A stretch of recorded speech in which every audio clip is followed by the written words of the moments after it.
This is the Cowboy State Daily Morning Show with Jake. The new way Wyoming wakes up.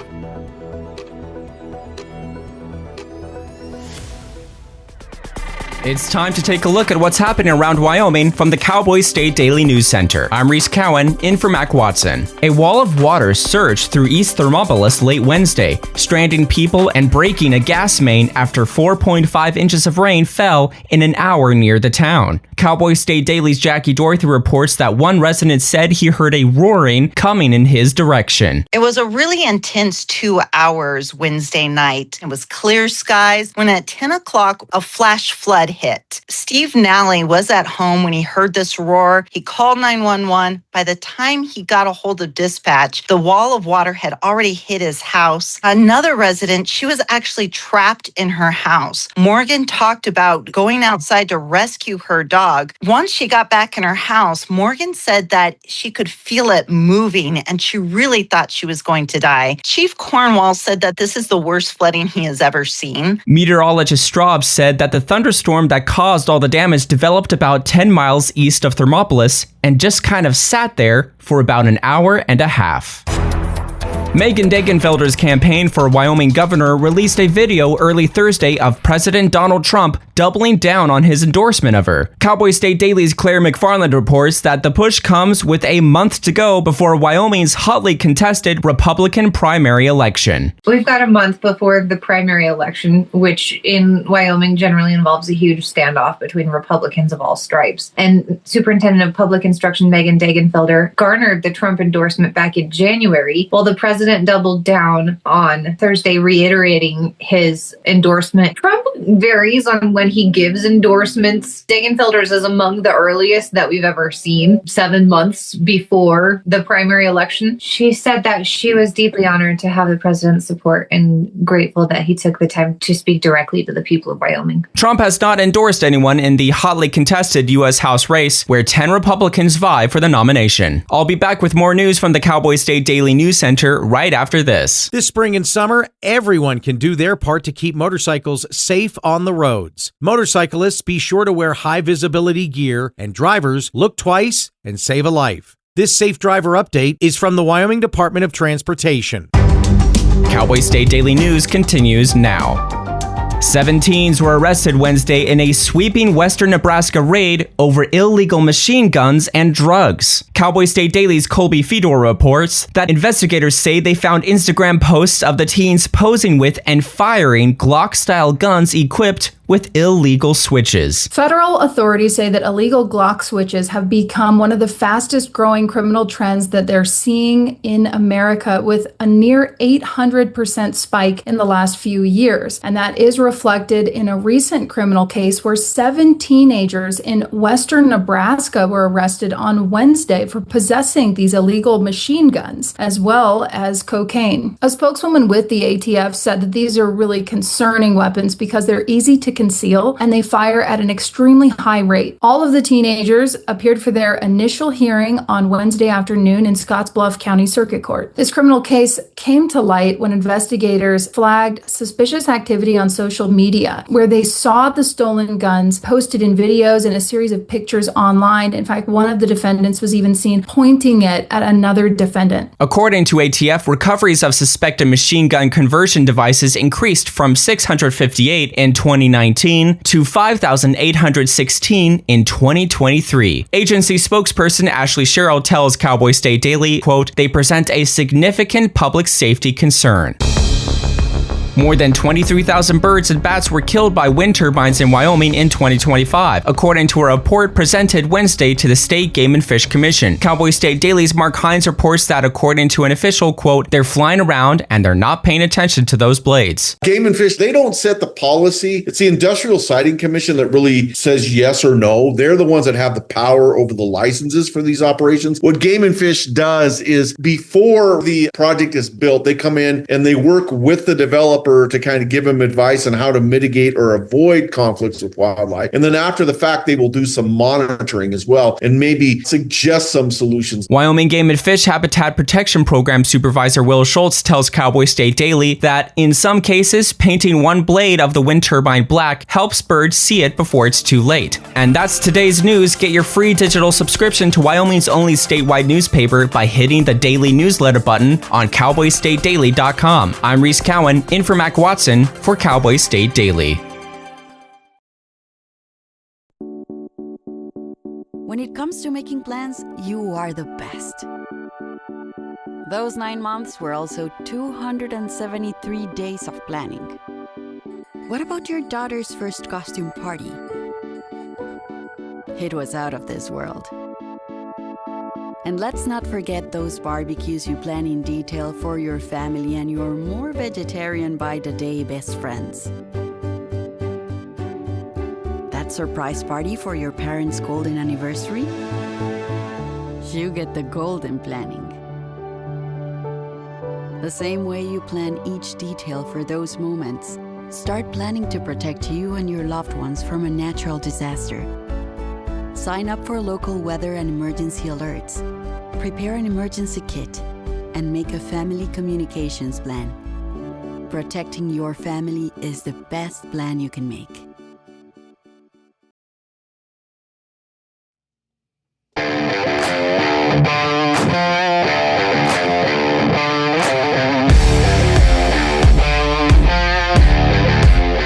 Good morning, Wyoming and the world. Yes, good morning. Good morning. My name's Jeff, hanging out in Sheridan, Wyoming. Where are you at? Good morning, good morning, good morning. It's time to rise and shine. Not really, it's Saturday. Join the program, give me a call. Send me a text. 307-620-8866. It's Cowboy State Daily Saturdays with Jeff, right here on cowboystatedaily.com. You can stream us on our Facebook page, on X, on YouTube, or right there at cowboystatedaily.com. Wherever you are, however you're tuning in this morning, I appreciate you listening. Finally, last night we got some rain. Good golly. We were supposed to get some rain all week last week. There was even a flood warning on Monday. I was like, are you kidding me? After record high temperatures last weekend, there was a flood warning on Monday. I said, it hasn't rained for like a week. It's not going to rain. I'm not a meteorologist at all, but I was right. It might have sprinkled for 30 seconds or so once or twice this week, but nothing significant. Finally, last night, the clouds opened up a bit. Not enough. My yard is still completely dead. Oh, just brutal around here. Let's see what we're looking like today. If I can pull up the right app here. Currently, right now, 66 in Sheridan. Mostly cloudy. Buffalo's at 64. Gillette's got a heat advisory. They're at 67. Laramie's at 57. Casper's at 64. Cheyenne's at 60. High today in Cheyenne's 88. Casper's 95. Laramie's 84. Gillette's 95. Buffalo's 90. And Sheridan's 91. Another hot one. 91 today in Sheridan. 30% chance of rain. Yeah, we'll see.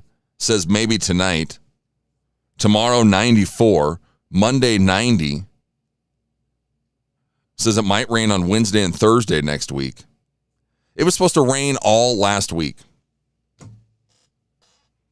Barely spit on us. Yeah, flood warnings. I was just like, who are you kidding? It's so ridiculous. Oh, it might rain a half an inch. You better watch out. You might flood everywhere. It's just like with the snow anymore. Oh, you're going to get half an inch of snow. Oh, there's a winter weather advisory. Everything's to the extreme. What a joke. Last weekend was Wild Rodeo weekend. My cousin Leslie and her husband had a lot of drama last week. They were supposed to come in Wednesday, then Thursday, then Friday. She finally showed up Friday at like 11 o'clock at night. I was asleep because I had the show. So I got to see her on Saturday. And then Sunday they were supposed to fly back. But since it was 109 degrees in Sheridan, they canceled their flight.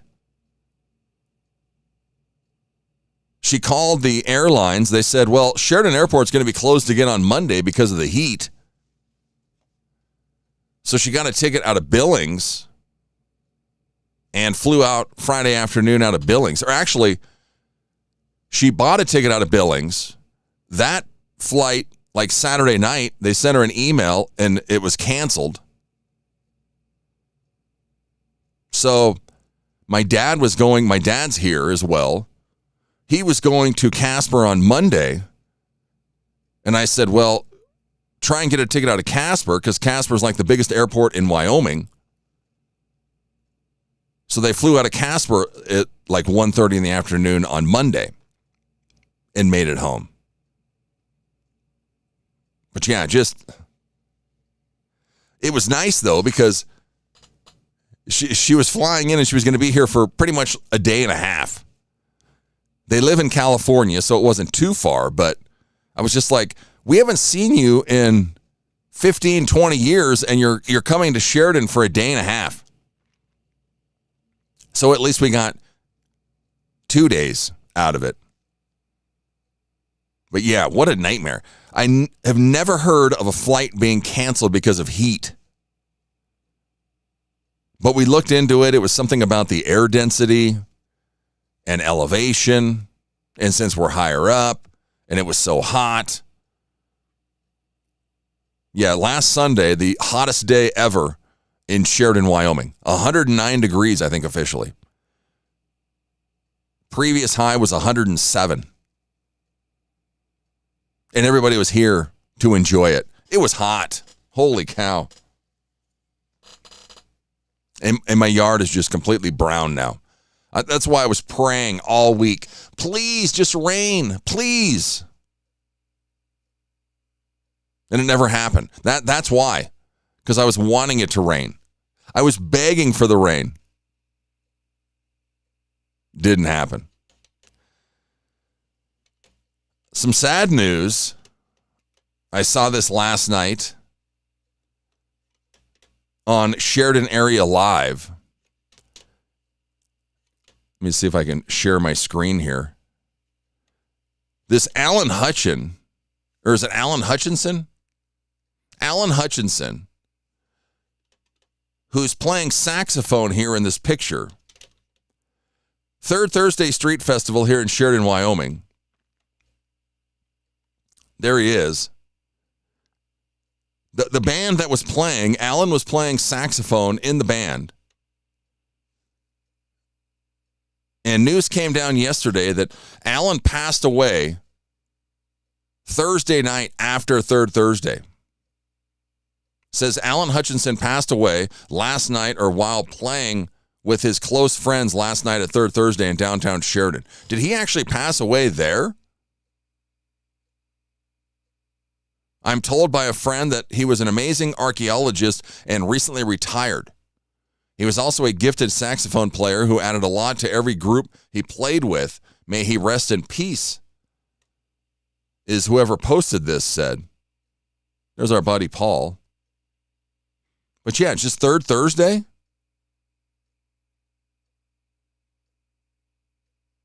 He passed away last night, after or while playing with his close friends. What?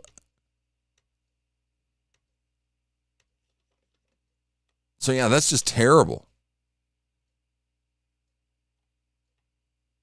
Let's see what people say here. We're just devastated. Thank you for this tribute. Said this comment. Prayers for Alan's family and friends. Such a nice man. He was enjoying every minute last night. This is so sad. It was a very enjoyable evening watching his talents. Rest in peace, Alan. That's awful. So yeah, our thoughts and prayers go out to Alan and his family. But yeah, I saw that last night. I was like, man, wow.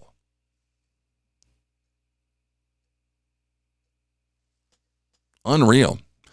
We've got a jam-packed show today. Where's my rundown? Somewhere over here. Chunk's coming to join the program. Coming up here in about 5 minutes, we're going to head to Australia and chat with Justin Stanley. He's a singer-songwriter. He's got an incredible story. We're going to chat with Justin about that. He had national headlines back in 2012 when he was on X Factor. He was 41 years old when he was on X Factor and made it to the live shows. He went on X Factor because he hadn't seen his kids in 13 or 14 years. It's an incredible story. We're gonna chat with Justin about that. Then Eli Lev, who's a folk singer-songwriter, he's getting ready to hit the road. He's got a new album out, or a new EP, part 2 of his 3-part series. We're going to chat with Eli coming up at the 7 o'clock hour. Jeff Mueller with Whisper Flight Productions. You can go check him out at whisperflyte.com. He is coming on at 8 o'clock. Then we have Wyoming rapper Trey Works. He's opening for Ryan Charles tomorrow night at the Lincoln. Part of the Cheyenne Frontier Days after show concerts. He is performing tomorrow night. He had a big announcement yesterday online. We will chat with Trey coming up at the 9 o'clock hour. And then Mr. Silas Ray, the fiddle player for North Fork Crossing, who these guys are a bluegrass band out of Bozeman. Their new album, Portland Rose, is out now. They're going to be at the Pub Station in Billings here in like a week. They just played in Casper last week to a sold-out show at some venue I never even heard of. But yeah, the place was packed. I was like, wow. I've just heard of you guys. And you're playing sold-out shows in Casper, Wyoming. Good for you guys. So yes, North Fork Crossing. Silas Ray is going to be coming up about 9:20 this morning. You can join the program. Give me a call. Send me a text, 307-620-8866. Let me see if I have the phone up this morning. Yes, I do. So we are good there. What's that? No, I don't want to do that. Oh, technology. It's great. How's your weekend? What do you got going on this weekend? Are you at Frontier Days? We should run down the Frontier Days schedule. Who's performing this weekend? What's happening at Frontier Days? We'll let you know about that coming up today. We've got Justin coming up next. Then Eli at the top of the 7 o'clock hour. But I think we only have him for like 15 minutes. So we'll have some more time together in the 7:20 and 7:40 block. Then we have Jeff Mueller coming up at 8 o'clock. We'll have some more time around 8:30, 8:40. Then we have Trey Works at 9 o'clock and Silas at 9:20 for the rest of the show. So we've got a couple times in the 7 o'clock hour to take your phone calls, your text messages. You can go on YouTube. Go and watch us on YouTube. Anybody in the chat room there? Our buddy James, who listens to this show, he had some kind of hip deal this week. I want to know about that. Did he have a hip replacement? He said he had a hip procedure. What does that mean? Is he hip to be square now? What's going on with you, James? Let us know. I think last weekend he was hanging out with his brother in Santa Barbara or something. And now he's getting his hip done this week. Rick Geisler, we got some news on Rick. My brother and I's podcast, we've got a ton of views this week, which is nice. I ate fast food yesterday for the first time in about a year. Ian Munsick's Bar's grand opening, it's been announced. The lineup coming up September 18th. We'll run down that this morning. And much, much more. Yes, send me a text message. 307-620-8866. Make sure you like us on Facebook. Follow us on X. Subscribe on YouTube. You can send me an email, Jeff, or actually it's Radio Jeff at cowboystatedaily.com. Let's take a timeout. Let's see if he's in there yet. Not yet. We're going to come back. Justin Stanley, Australian singer-songwriter. He just released a brand new album, a comedy album that's hilarious.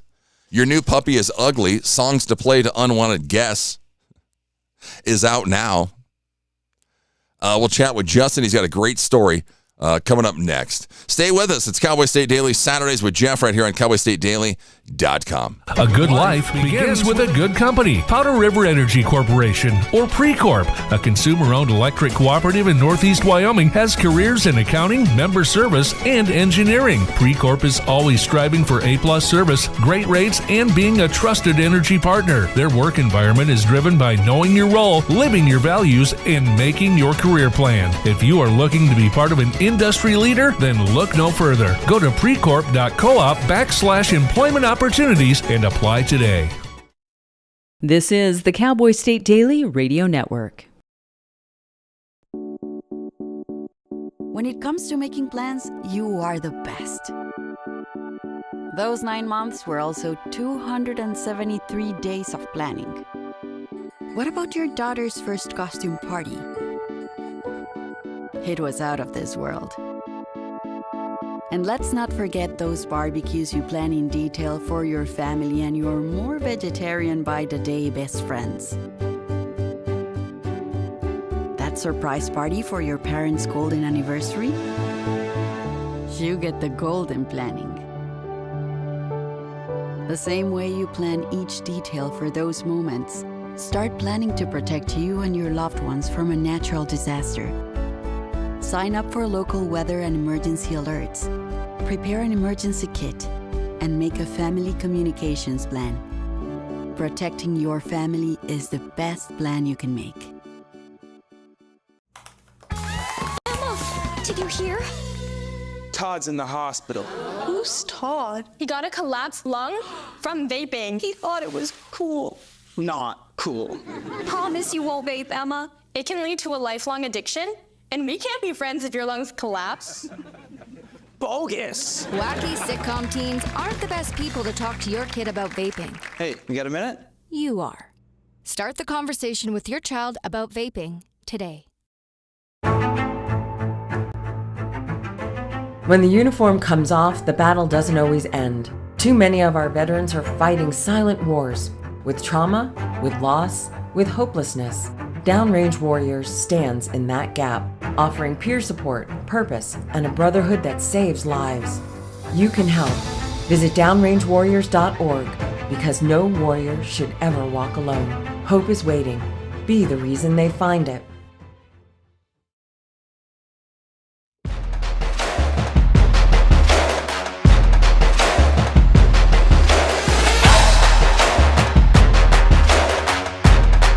Welcome back. Cowboy State Daily, Saturdays with Jeff. Right here on cowboystatedaily.com. Join the program. Give me a call, 307-620-8866. Send me a text message. You can also chat on our YouTube page. hot in here. Ugh. My AC just kicked on. Last weekend, I cranked my AC. So it was freezing in here. And my wife is gone. So last night, I turned it down. Now it's hot in here. Now I'm sitting here regretting it. Because I'm like, man. Whew. Huh, Chunk? Need to open my window. He's like, yeah, you do. He's sitting in the window. But now my AC just turned on, so I have a little bit of relief. Oh. 90s again today. Around Wyoming, 92 in Sheridan. 90 in Buffalo, 95 in Gillette. 84 in Laramie, 95 in Casper. 88 in Cheyenne. How are we looking on the western part of the state? Cody, 86 today. Oh, Cody has a flood watch. Watch out. It might rain. Maybe. It was nice to see Caitlin Clark last night. Finally does something huge this year. She dropped 45 points and 10 assists. The first time anyone has ever dropped 45 points and 10 assists in the WNBA's history. Indiana now sitting at 15-10. They defeated the Storm last night, 110-107. Yeah, Caitlin's had a rough go this year. She's had a rough year and a half. Hasn't been the same since her rookie season, that's for sure. So it was very nice to see. When I saw the highlights last night, I was like, finally, Caitlin's back to being Caitlin. Maybe. LeBron James still dragging out the drama. Shocking. He's been doing different podcasts now and still won't say anything. Where is he going? Golden State? Philadelphia? Cleveland? Where's LeBron heading to next? I don't know. But he's going to drag this thing out as long as he can. That's for sure. Also, there was some Fanatics thing last night where Tom Brady slapped Logan Paul. I don't even know how that is making headlines. Logan Paul is in the WWE. This guy's all about hype and making headlines. So when Tom Brady slaps him, he loves this. Tom Brady slaps him, and then is it Karl Anthony Towns? Is that who that was? Has to intervene? Yes, Karl Anthony Towns intervenes during the Fanatics Fest on Friday. Whether it was real or staged, the moment appeared to have Knicks star Karl Anthony Towns shaken as the three were together in front of a live audience. Come on. Brady also posted the apparent incident afterwards, calling Logan Paul a dork. I don't know if I'd mess with Logan, though. He's a big dude. He's gotten very muscular in the last year or so. I don't know what he's been doing, but his workout routine is great. But yeah, Brady, the 7-time Super Bowl champion, I don't think he needs to be getting into real or fake fights with Logan Paul right now. And it almost seems like Tom, he likes to keep himself in the headlines as well. What's going on Teton Pass? There's a story up on Cowboy State Daily yesterday from Colby Fedor Motorhome appears to lose brakes on Teton Pass. Motorist captures video. We had the big accident, a week and a half ago on Teton Pass? Couple fatalities. Now here's another scary video. This happened on Wednesday when an RV appeared to lose its brakes and barreled downhill, weaving through traffic before somehow reaching the bottom without crashing. Thank God. Whoever the driver was, he navigated through it. My driver's exact words were, "Oh, blank. Here it goes again." Yes, it was kind of surreal.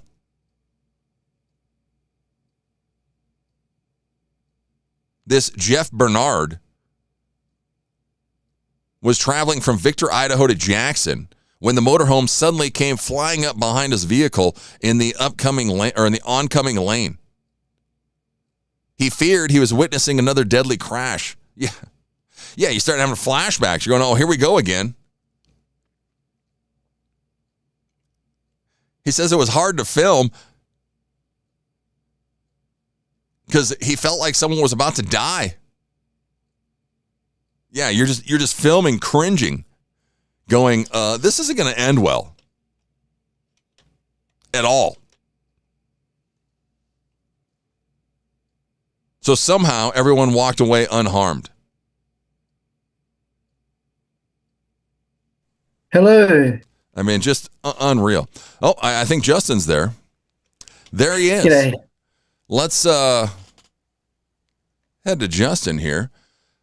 Let's pull up our notes. Yes, Justin Stanley is a multi-award-winning Australian country singer-songwriter and entertainer. He shot to prominence as a finalist on The X Factor on a quest to find his missing kids. Justin's got an amazing story. His latest album, Your New Puppy Is Ugly, Songs to Play to Unwanted Guests, is out now. He's hanging out in the Zoom room. Well, thanks, Justin, so much for coming on the show. G'day, Jeff. How are you, mate? Oh, not too bad. It's morning here. Is it 8:20, 10:20? Where's it at? What time is it where you're at? It's around 10:30 p.m. Okay. So, yeah. It's Saturday night for Justin hanging out in Australia. Yeah. So, are you behind us? What day is it there? Yeah, it's Saturday morning here. Oh, okay, cool. So it's still on the same day. Yeah, still on the same day, just way earlier.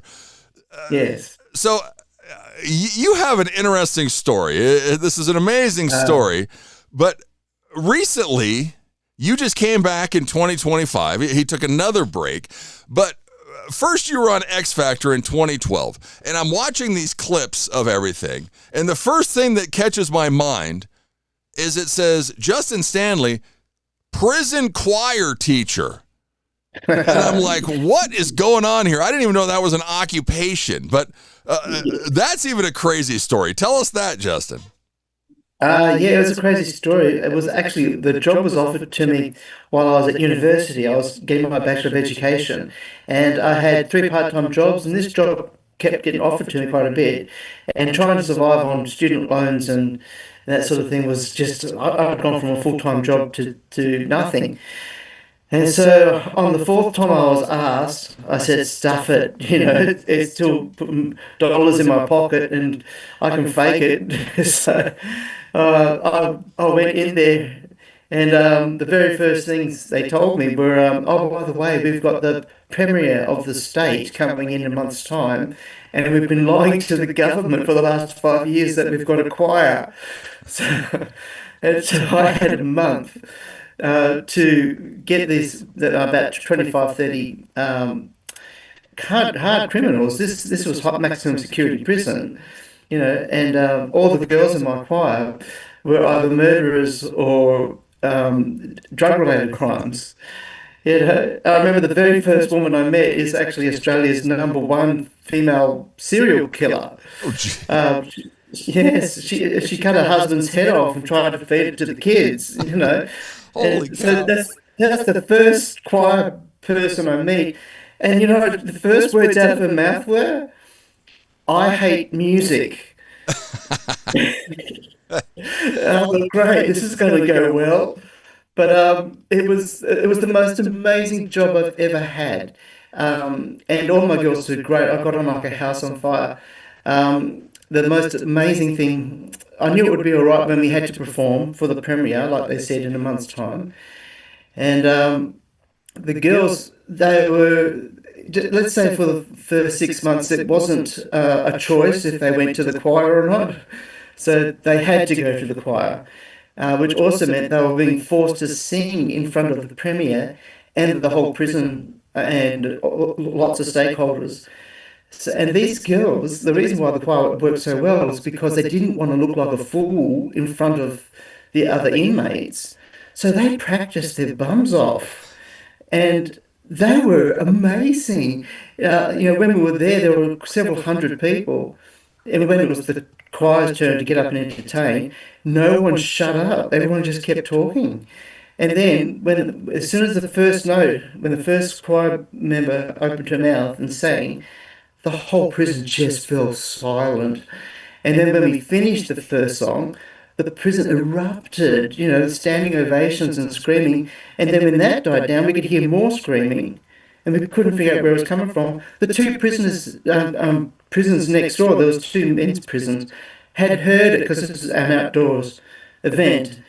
And they were still clapping and cheering. It was the most magical...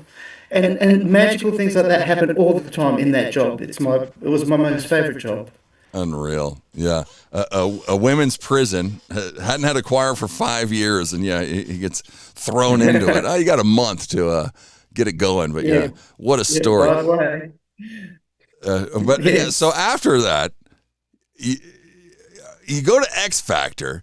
You hadn't seen your kids for years. I mean, this was like 13, 14 years, something crazy. Yeah, 12 years. Yeah, 12 years. You go on the show just because of it, because, teenagers are going to be watching this. Your kids were teenagers at that time. Yes, yeah. You reunite with them. I mean, this is a whole thing. You thought you'd only be on the show for like the first week. He ends up, you're 41 years old at the time. You end up getting to the live shows. You're the oldest contestant to ever make it to the live shows. Yeah. Could you believe it at the time? No, even when you're saying it back to me, I still don't believe that happened. It was, I'm not the type of person who would normally go on a show like that, but I was desperate. The thing is, I'd never watched the show before, so I was like a fish out of water the entire time. I was putting my foot in it like every second minute. But once again, it's like working at the prison. It's an adventure and an important part of my life that I would happily do over again. It was just so magical, stressful, because I didn't know how my kids were going to go. I didn't know what this roller coaster meant when I got through, the first hoop, the third hoop, the fifth hoop. Suddenly I'm in New York and spraying spittle on Alicia Keys, which she was very gracious about. It was an amazing journey. The best thing though is after the first program that went to air, one of my kids, she'd wanted to audition for the show herself. At that time, I couldn't find someone to drive her the 3 hours to the nearest audition. And she saw the show because she was addicted to the show. And after 5,000 messages on Facebook in 5 minutes, I came across one that she'd sent, or her friend had sent. And it was only, after 12 years of looking, it was only a few hours after the first show went to air, I was speaking to my daughter, Charlotte, and my life changed. So everything after that on the X Factor was just a bonus, because I got what I wanted out of the show after the very first show. Yeah, it was just unbelievable, because these shows, they tape them before they air. So once they started airing, then his daughters reached out to him right away. Yeah, and then you reunite with one of them on the show. It's just that would have been even crazier if you both would have reunited and your daughter would have been a contestant at the same time. That they wouldn't have known what to do. Yeah, that would have been amazing. I mean, the story's amazing already, but that would have just been too much. Yeah, that would have been way too much. You have 2 daughters and a son. We're still in contact with them. Everything's going great? Everything's going great. I mean, as soon as I was on the X Factor, all of my kids have lived with me at one time or another. And yeah, it's a blessing every day. Yeah. The winner, the Samantha Jade, she won that year. Justin got 10th. What's crazy is Samantha Jade, I looked her up, she's 39 years old right now. You were 41 during the competition. She's still younger than you were. That's right. She's still not my age when I auditioned. That's unreal. And then your first album after the X Factor, it's titled A Father's Love. Yes. Which was a song that I'd written when I met my daughters. I met my daughters first. I didn't meet my son till many years later. But when I met my daughters, I was so overwhelmed, and I had so many things I wanted to say, and I didn't know how to broach a subject so that I could say these things, or even how to say them indeed. So I wrote a song, and the lyrics were all the things I wanted to say in this song, and memories, eating fairy floss and making pinky promises and things from their childhood. And so when I first time introducing them to my extended family, after we reconnected on the X Factor, we decided to have a big barbecue at my dad's place. And then all of a sudden, he knew I wanted to sing this song. So just in the middle of everybody eating, etc., and randomly he just says, "Oh, stop, everybody! Justin's going to sing a song." And it's like, so absolutely everybody was listening, and I sang this song to my daughters, and emotionally it was just so intense. Everyone was so moved, and particularly my daughters. And my daughters, well, they've almost grown out of it. They're on the autism spectrum, and so they're not overtly emotional. They are very emotional, but they don't show it. But they really showed it. Like it was intense. And I didn't think anyone else would like that song because they wouldn't understand it. But my producer on that first album, he said, "No, you're definitely recording it, and it's going to be the title of the whole album." Yeah, unreal. And yeah, the emotion just had to be flowing out of you after everything that happened to you. But oh yes. Incredible. So let's take a quick time out. We'll come back. We'll chat with Justin. You go check him out, teamjustinstanley.com. He's on Facebook, Instagram, X, YouTube, Spotify. His latest album, Your New Puppy is Ugly, Songs to Play to Unwanted Guests, is out now. We'll chat with him about that, about his dog, about his life, about much more. We got a lot more to talk to Justin about. Don't go anywhere. It's Cowboy State Daily Saturdays with Jeff right here on cowboystatedaily.com. So, how's that boosted social media post working out for you? Oh, you mean the one my mom liked twice? Brutal. You know what does get attention in Wyoming? Cowboy State Daily Radio. With Cowboy State Daily Radio, your business gets real statewide exposure through interviews, sponsorships, and advertising people actually remember. Because nobody wakes up excited to see another banner ad, but they will remember hearing your business on Cowboy State Daily Radio. Advertise with Cowboy State Daily Radio today. Contact me, Piper Fenimore, at piper@cowboystatedaily.com. You're listening to the Cowboy State Daily Radio Network.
You've done the hard part.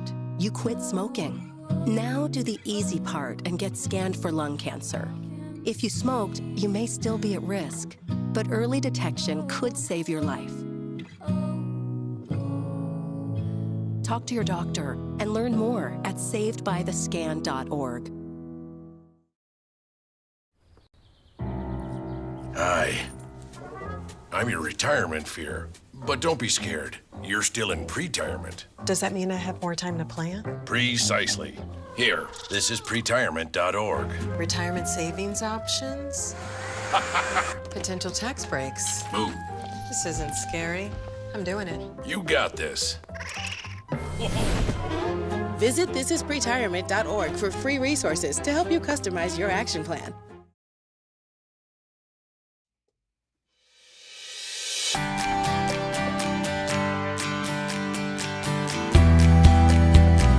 Welcome back. Cowboy State Daily Saturdays with Jeff right here on cowboystatedaily.com. You can stream us on YouTube, our Facebook page, X, or right there at cowboystatedaily.com.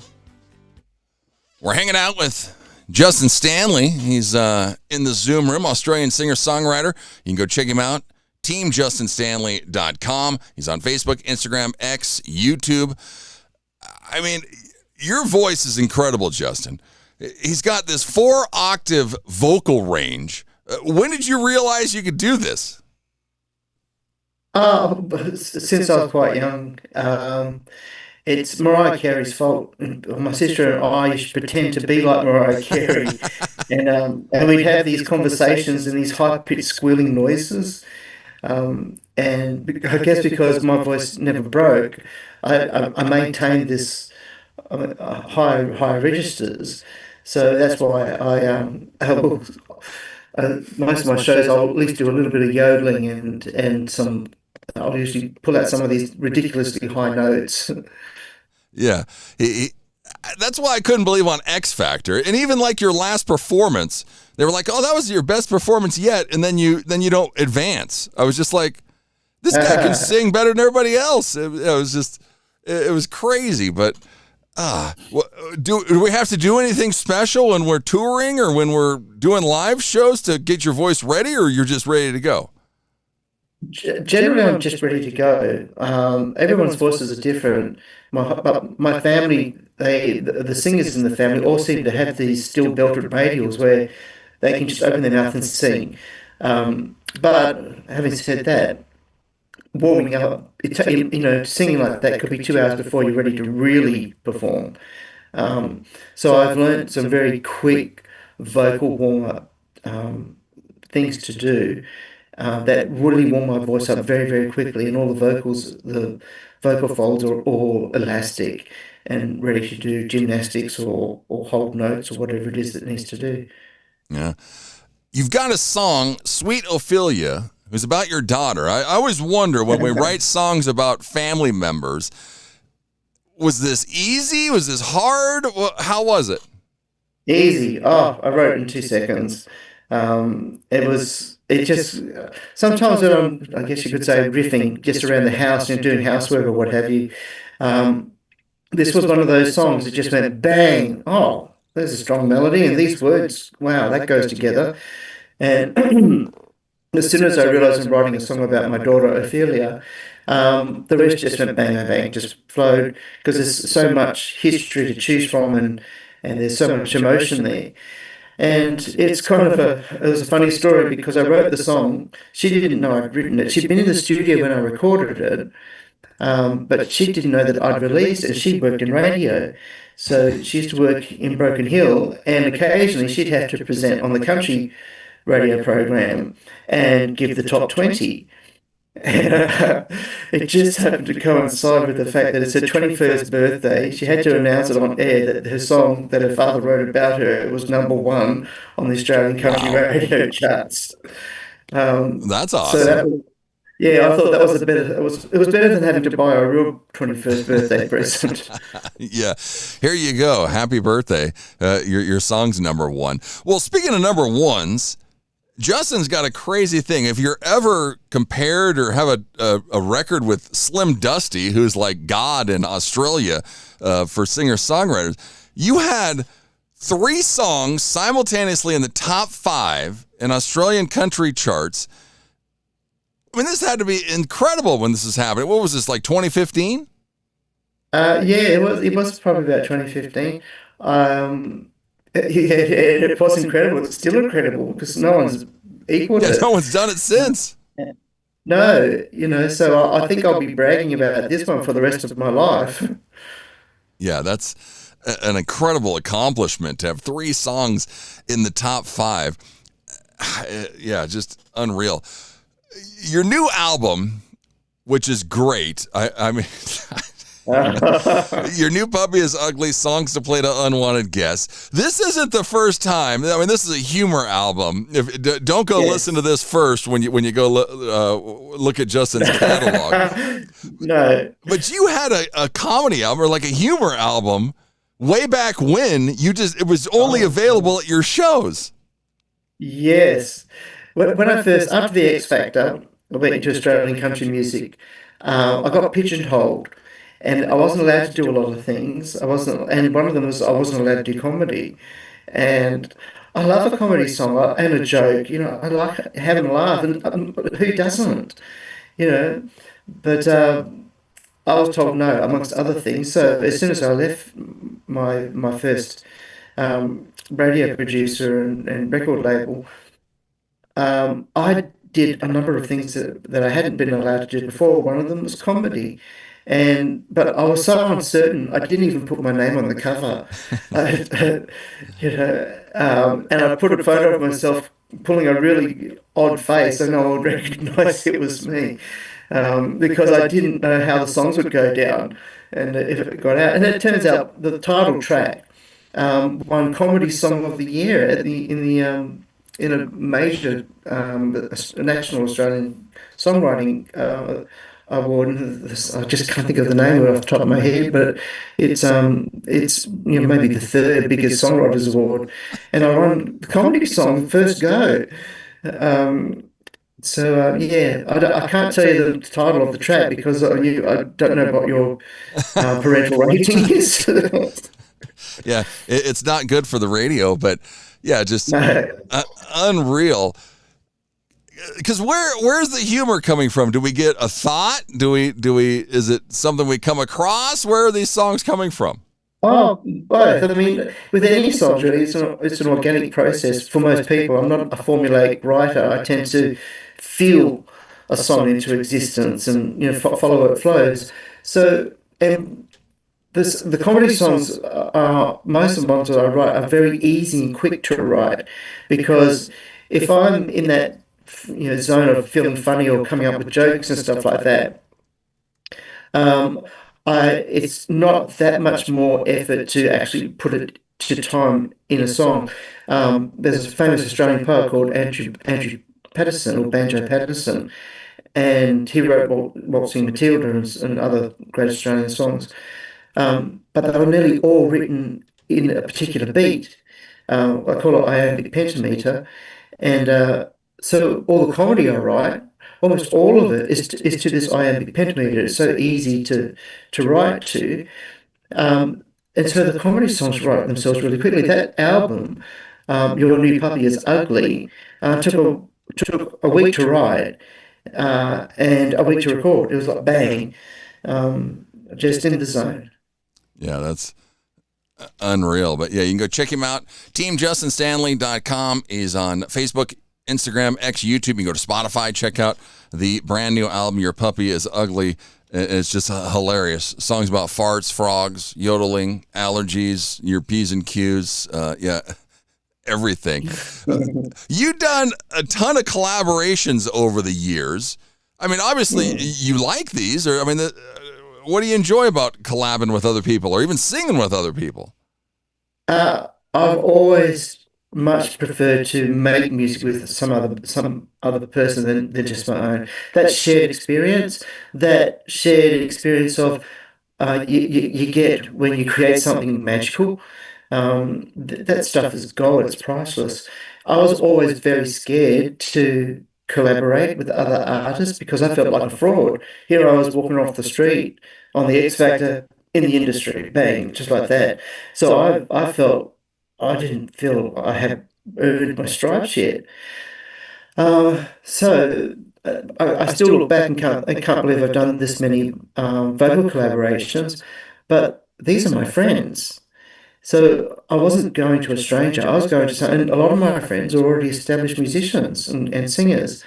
So it was really easy. You know, I would get an idea or write a song, and I'd always have in mind the person, the friend that I wanted to do it with. And you know what? Every time I asked, they all said yes. Every time. And they all said yes to the song after they first heard it. I've been so lucky. Yeah, that's incredible. Well, you took a break like in 2020. You just came back, started 2025. Why the break? Why come back? What was going on? Oh, well, it was tragedy kind of struck, I guess.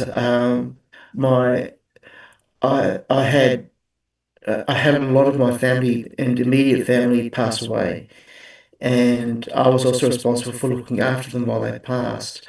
So for those reasons, I really had to step away, and so that's why now that I've come back into it, I've come back like a bull at a gate. You know, I've released 3 albums within a 12-month period, which is just ridiculous, ridiculous.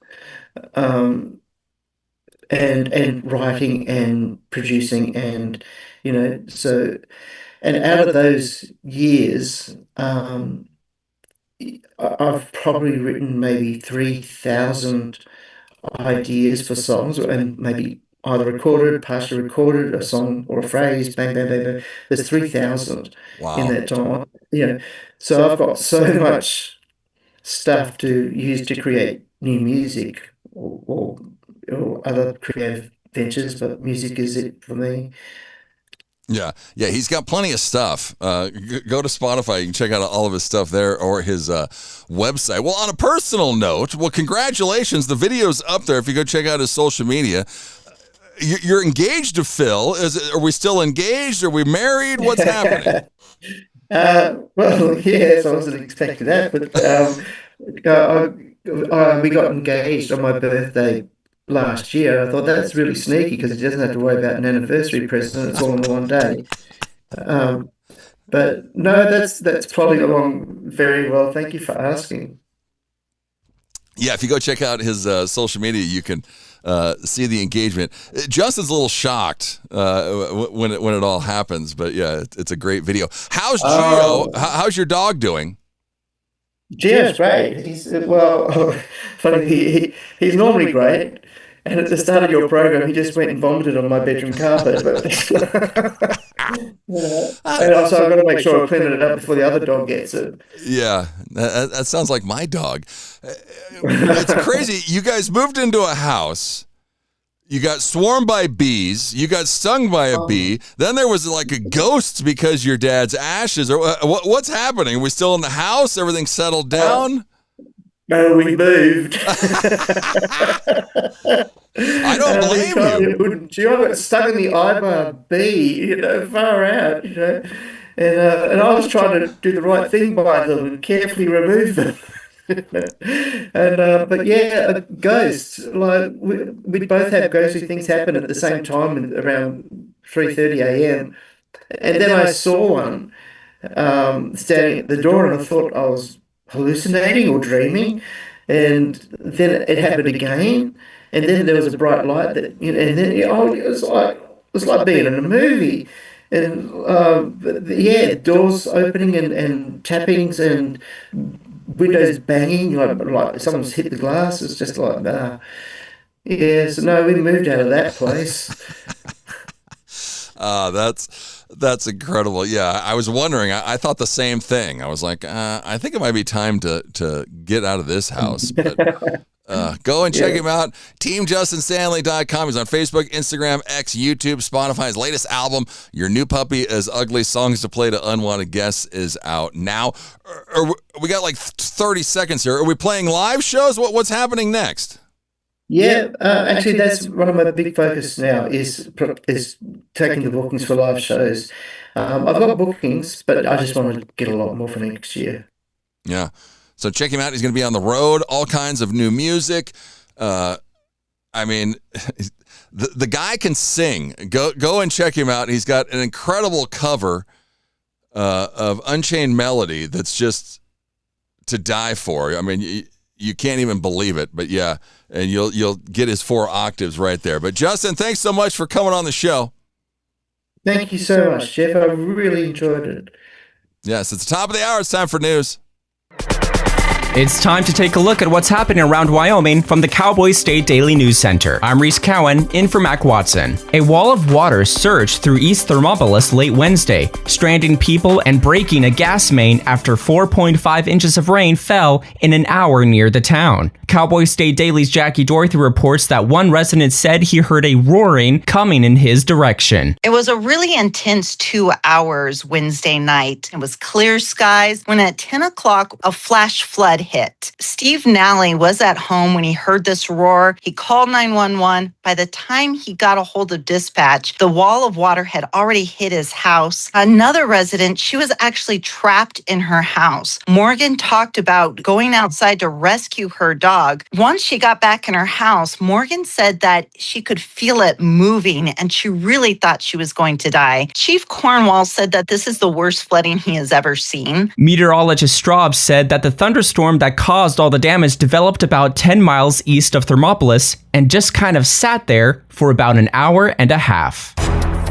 Megan Degenfelder's campaign for Wyoming governor released a video early Thursday of President Donald Trump doubling down on his endorsement of her. Cowboy State Daily's Claire McFarland reports that the push comes with a month to go before Wyoming's hotly contested Republican primary election. We've got a month before the primary election, which in Wyoming generally involves a huge standoff between Republicans of all stripes. And Superintendent of Public Instruction Megan Degenfelder garnered the Trump endorsement back in January, while the president doubled down on Thursday, reiterating his endorsement. Trump varies on when he gives endorsements. Degenfelder's is among the earliest that we've ever seen, 7 months before the primary election. She said that she was deeply honored to have the president's support and grateful that he took the time to speak directly to the people of Wyoming. Trump has not endorsed anyone in the hotly contested U.S. House race, where 10 Republicans vie for the nomination. I'll be back with more news from the Cowboy State Daily News Center right after this. This spring and summer, everyone can do their part to keep motorcycles safe on the roads. Motorcyclists, be sure to wear high visibility gear, and drivers, look twice and save a life. This Safe Driver update is from the Wyoming Department of Transportation. Cowboy State Daily News continues now. 7 teens were arrested Wednesday in a sweeping western Nebraska raid over illegal machine guns and drugs. Cowboy State Daily's Colby Fedor reports that investigators say they found Instagram posts of the teens posing with and firing Glock-style guns equipped with illegal switches. Federal authorities say that illegal Glock switches have become one of the fastest growing criminal trends that they're seeing in America, with a near 800% spike in the last few years. And that is reflected in a recent criminal case where 7 teenagers in western Nebraska were arrested on Wednesday for possessing these illegal machine guns, as well as cocaine. A spokeswoman with the ATF said that these are really concerning weapons because they're easy to conceal and they fire at an extremely high rate. All of the teenagers appeared for their initial hearing on Wednesday afternoon in Scottsbluff County Circuit Court. This criminal case came to light when investigators flagged suspicious activity on social media, where they saw the stolen guns posted in videos and a series of pictures online. In fact, one of the defendants was even seen pointing it at another defendant. According to ATF, recoveries of suspected machine gun conversion devices increased from 658 in 2019 to 5,816 in 2023. Agency spokesperson Ashley Sherrill tells Cowboy State Daily, quote, "They present a significant public safety concern."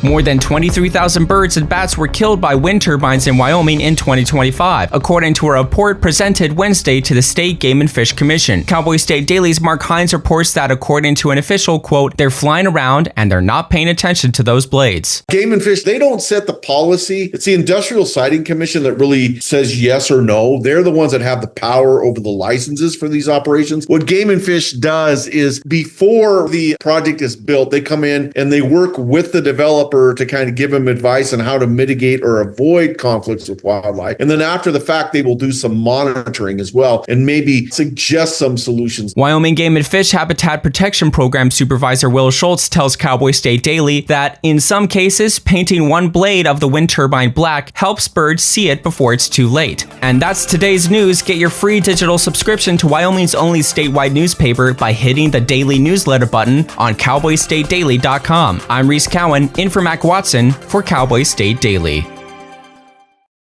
No young person should ever have to worry about having a safe place to sleep at night, or a warm meal to eat, or whether anyone cares about them. But the reality is, 1 in 10 young adults will experience a form of homelessness this year. But the good news is, there's an organization making a big difference.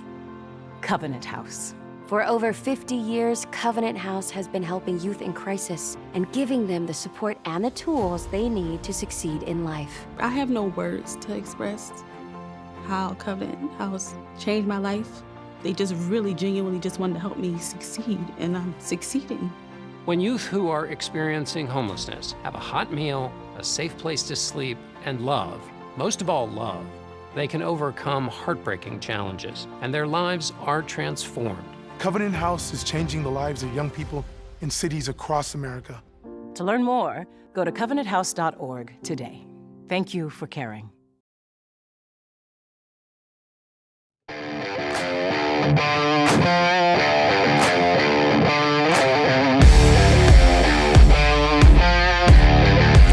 Six minutes past the 7 o'clock hour. Good morning. Happy Saturday to you. Cowboy State Daily, Saturdays with Jeff, right here on cowboystatedaily.com. However you're listening, watching, tuning in. If you're listening on the radio, if you're in Pinedale, good morning. My name's Jeff, hanging out in Sheridan, Wyoming. Join the program. Give me a call. Send me a text, 307-620-8866. Saturday, July 18th. Summer is halfway over. Happy Cheyenne Frontier Days weekend. Are you at Frontier Days? Are you going to Frontier Days? Was it Treaty Oak Revival last night? Saw all the people running in for the first concert night last night. So yes, 10 days of excitement down in Cheyenne, the capital city. Yeah, Treaty Oak Revival was last night. Alex Warren tonight. The Red Clay Strays tomorrow night. Then Extreme Bulls for a couple days. Riley Green and Trace Adkins on July 22nd. Blake Shelton on the 23rd. Hardy on the 24th. Zach Top with Jody Messina on the 25th. Night show prices range from $72 to $110. Rooftop starts at $200. You can upgrade to a fast pass for early admission to the party zone. Extreme Bulls, their tickets range from $25 to $95. So yeah, go and check out the concerts, all the fun down at Cheyenne. Here comes Sonny to join the program. We're going to have a cat fight. I can just feel it right now. Let's see here. My other camera's on. Yeah, here comes Sonny. Yeah, what do you think, Sunbun, huh? What do you think? She's heading that way. You can't see Chunk in the window because my computer monitor's blocking it, but yeah. I don't know where she's going. She's going to get a drink of water. That's what she's doing. So, yeah, send me a text message, 307-620-8866. Now my cameras are all screwed up here. It's going to be another warm day in Wyoming. Oh, did I? No, I think I'm all right there. I was like, was I supposed to take one of my logos off my screen? I think I'm all right. I'll have to check. There's always so many moving parts going on, behind the scenes to keep up with. It was announced yesterday, or I saw it yesterday anyway, the Ian Munsick Bar grand opening. Ian Munsick's Cowboy Bar and Western Grill. The grand opening is being held September 18th, 2026. This is in Deadwood, South Dakota. The grand opening on September 18th at 11 a.m. on the Mountain Goat stage. Philip Bowen, Ross Cooper. I'm going to butch half of these names. The Munsick Boys, Tyler Nance, Kellen Smith. Behind the Mountain Goat with Jeremy Spillman and Mike Robinson. It's hosted by Ryan Charles. This is happening from 6:30 until 10 o'clock. Or no, then from 6:30 to 10 o'clock, it's a Deadwood Jam at the Outlaw Square. So all those performers start at 11 o'clock in the morning on the Mountain Goat stage. And then from, 6:30 to 10:30, the Deadwood Jam. Ian Munsick with special guest Ashlyn Craft.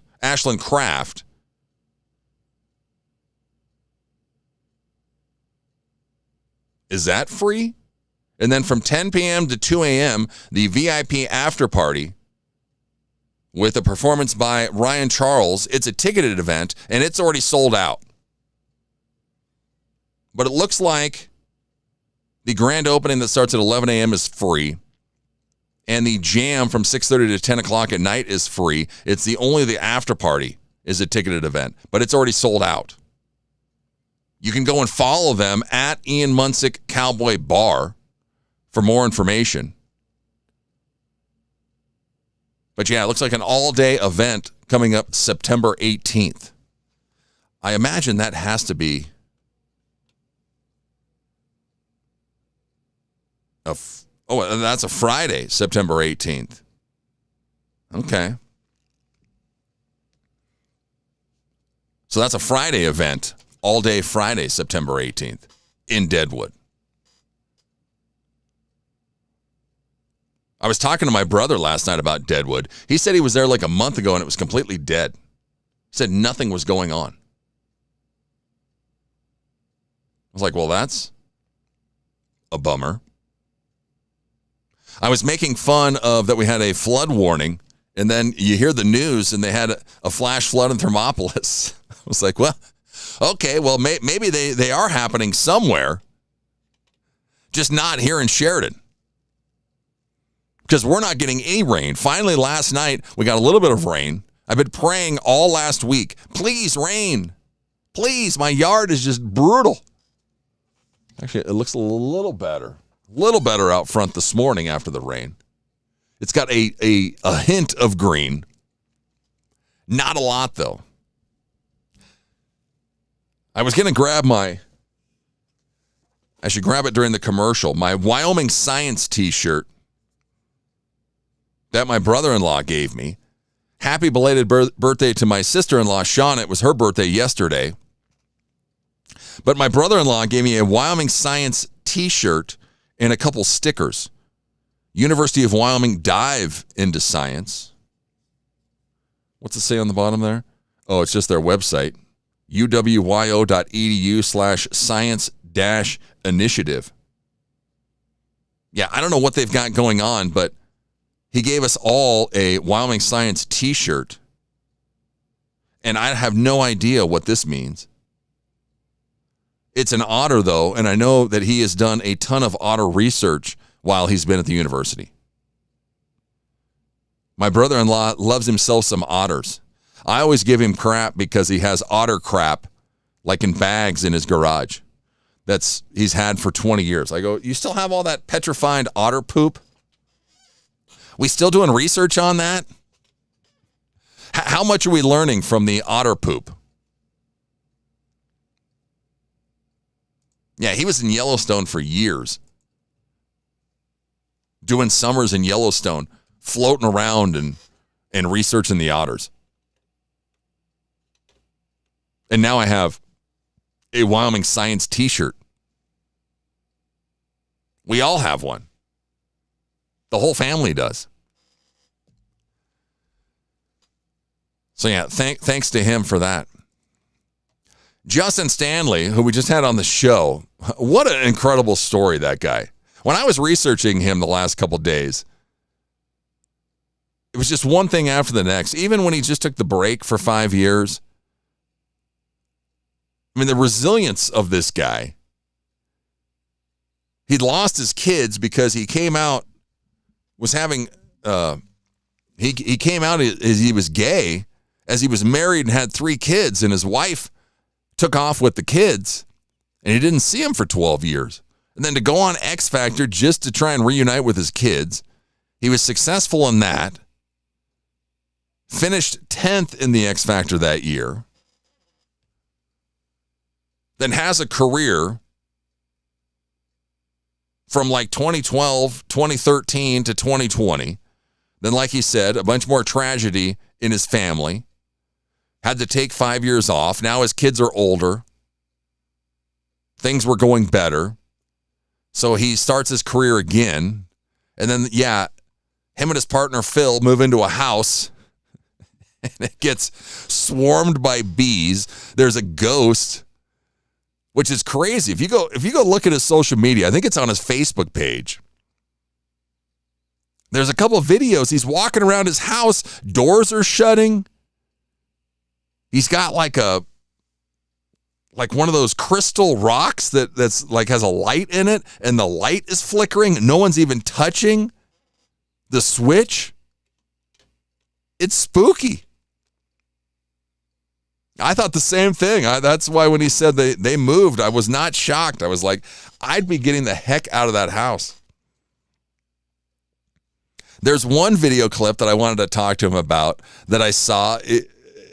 He's dressed as a cop singing, and then he's dressed like Conan the Barbarian or something, and 2 ladies are back up singing. I was just like, what's going on here? But yeah, go and check him out. Team Justin Stanley, STANDLEY.com. He's on Facebook, Instagram, X, YouTube. His latest album is hilarious. Your New Puppy is Ugly. Songs to Play to Unwanted Guests. But go and listen to his other stuff. He also just released a video for one of his songs. We've got over 20 people watching. Send me a text, 307-620-8866. Give me a call. I think we have this whole hour, just me and you. In the cats. Oh, I got a text message. Good morning from breezy Newcastle. A little windy over in Newcastle. It's calm and cool here in Sheridan. It's a gorgeous morning. I can't believe how nice it is. Let's see here. What's the temperature like in Newcastle this morning? Newcastle sitting at 72. The high is 91 today. Ooh, it's got a heat advisory in Newcastle today. 91 today, 95 tomorrow, 93 on Monday, 85 on Tuesday, maybe some rain on Wednesday. Oof. Yeah, 69 here in Sheridan right now. High of 92. Gillette's at 70. Cheyenne's at 65. It's 82 in Phoenix right now. High of 100 today. Whew. It's going to be a warm one on your Saturday. What do you got going on today? My dad's in town. He was on my brother and I's podcast this week. Two Bros, No Script. If you want to go check that out, it's on YouTube. He sent it to everybody in his contact list. So we've got a bunch of views this week. So that's kind of cool. But yeah, he's here through next week.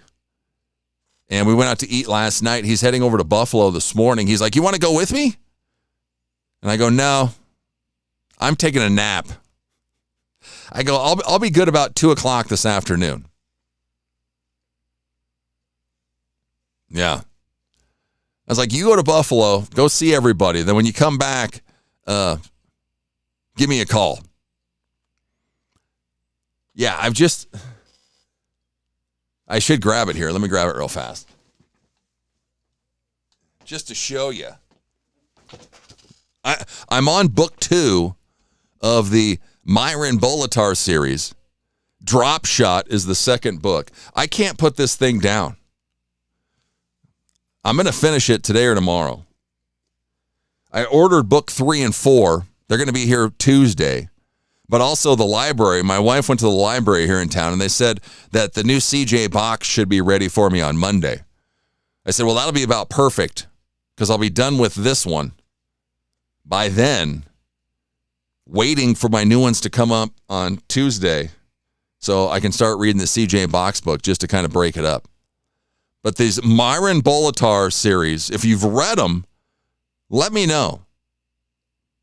I would really like to know your thoughts because the first 2 I've loved, but I don't know if I can handle 12 of them. I read book 9 to start with, and then I read book 1 last week. I'm on to book 2, Drop Shot. It's been great. It's about a tennis guy. Well, Myron's a sports agent / detective / badass / whatever. But yeah, I've really enjoyed the books. And I'll finish that one today or tomorrow. Because this is the time I can read is Saturdays and Sundays after the show. Because I can take a breather. Because about Tuesday, I start prepping for the show. And all my nights and days are pretty much consumed with me getting ready for the show. But yeah, it's just been very enjoyable. I try and read a chapter here and there as I can. Is that my ear popping or what is that noise that I hear? Hop on YouTube, send me a message. Where's James at? I want to know about this hip procedure. What did he have done? Did he get a new hip?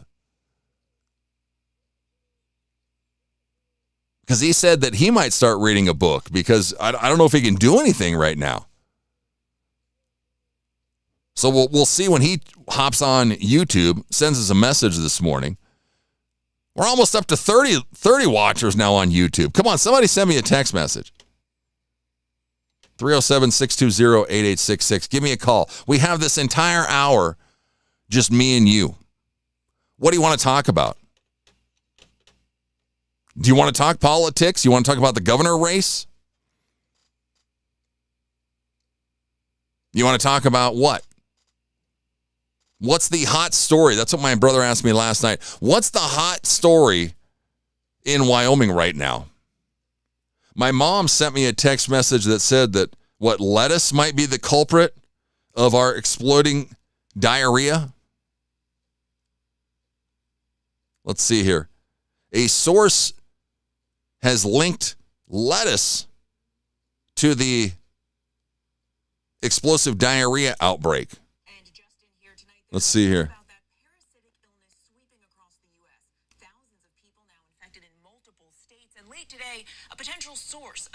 Well, we knew it had to be, lettuce, cilantro, onions. They were pulling it all. Taco Bell was. And then people started questioning Taco Bell. Well, why are you pulling all this? What do you know that we don't know? I ate at Taco Bell yesterday. I gotta go to the bathroom. I'll be right back. Stay with us. It's a great time to live in Wyoming. Just one of the exciting developments in our state is the resurgence of energy. Wyoming is America's energy breadbasket. Cowboy State Daily has a team of reporters that not only give you the facts, but the perspective and state as well as global analysis that is so important in understanding this pivotal time in Wyoming's history. Count on Cowboy State Daily for the news and perspective you need at cowboystatedaily.com. This is the Cowboy State Daily Radio Network.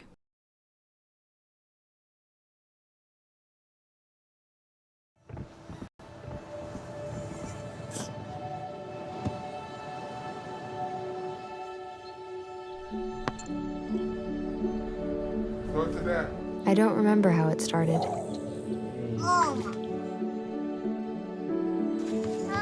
Our back and forth. Victory. Fumble. Repeat. It always came back. Dad! Okay, here we go, throw it!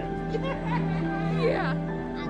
You probably don't remember what you told me, That was perfect. but I heard every word. Nice.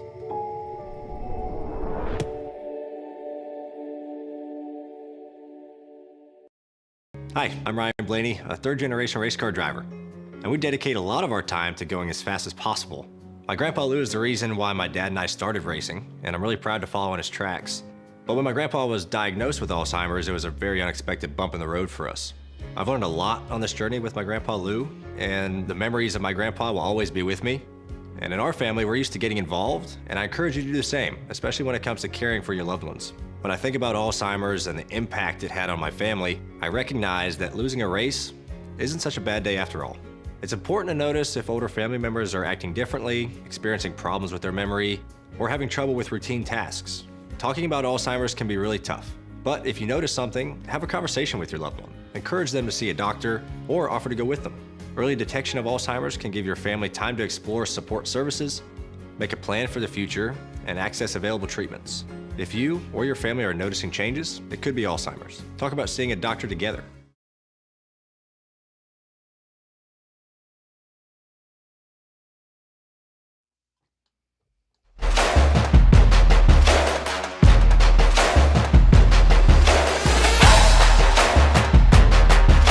Welcome back.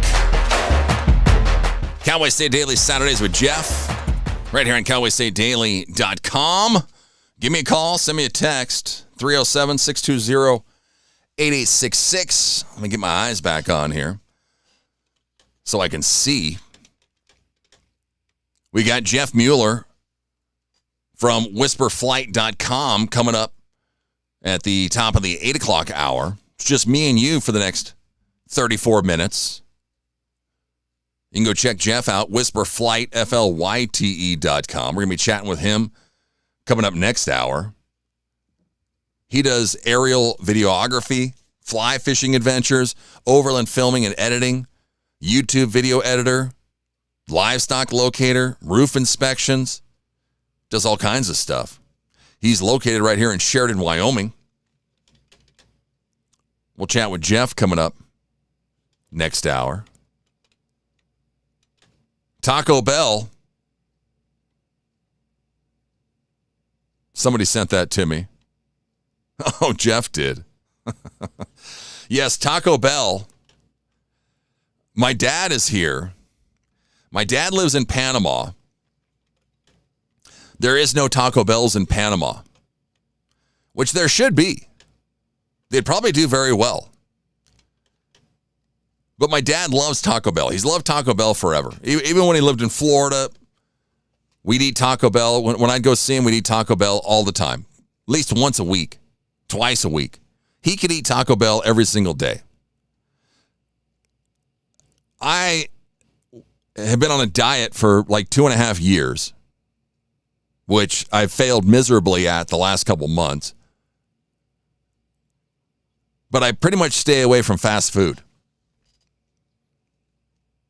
I eat Qdoba every once in a while, but I haven't had McDonald's, Wendy's, nothing like that for the last 2.5 years.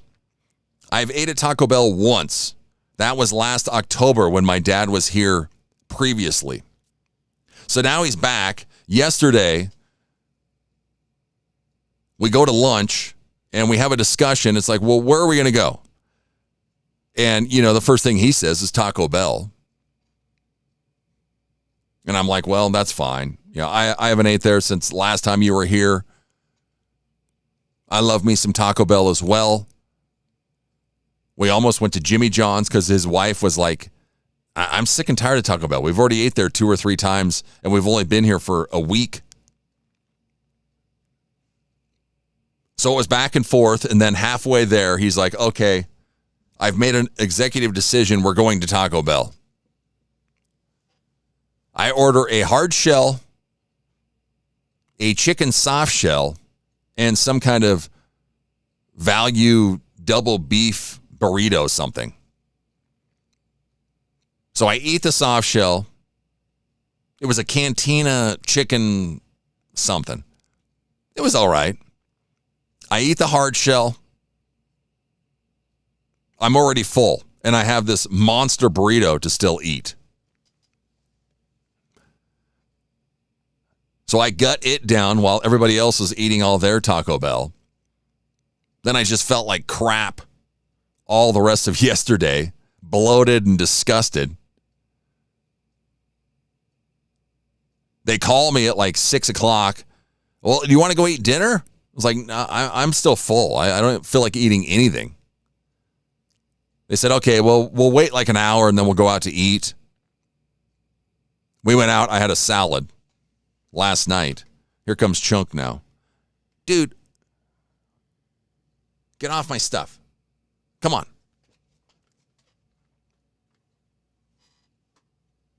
So, yeah. But Taco Bell, they have some new green sauce that needs to be refrigerated because I don't know if it has avocados in it. I don't know what it is. But my dad was ranting and raving about it. I tried it, and I wasn't that big of a fan. Let me see what's it. Green sauce at Taco Bell. A tangy salsa verde made with tomatillos or a creamy something, often called that green stuff at taco stands. I'm just going to butcher this. Taquiera style jalapeno sauce. Is that right? Okay, it says it uses no dairy or avocado. It gets its lush texture from a base of jalapenos, garlic, and oil blended together. But it's refrigerated. So there's got to be something in it that needs to be refrigerated. Yeah, it was all right. I didn't think it was to die for. He put it on one of his tacos and just everything kept go. He'd take a bite of it and it just go out the end of it. I was like, well, that doesn't look very nice or appetizing. But yeah, I mean, it was all right, but I don't know if I'm going back anytime soon.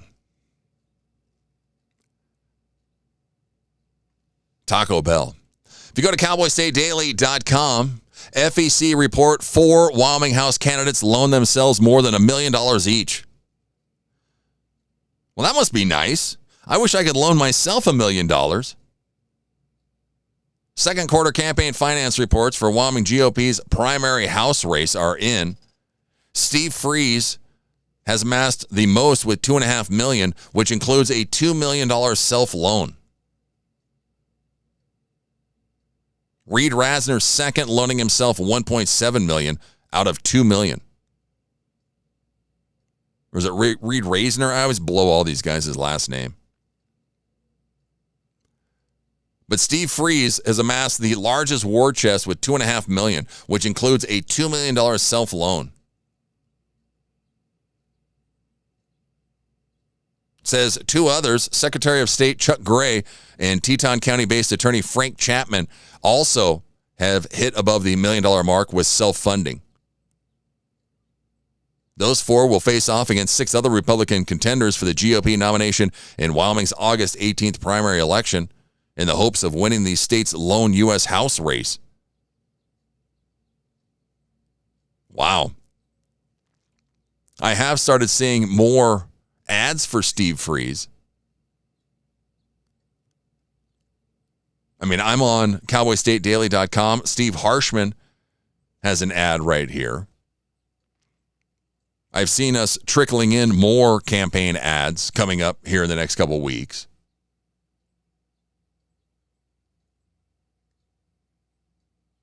I mean, the money for these things is just unreal.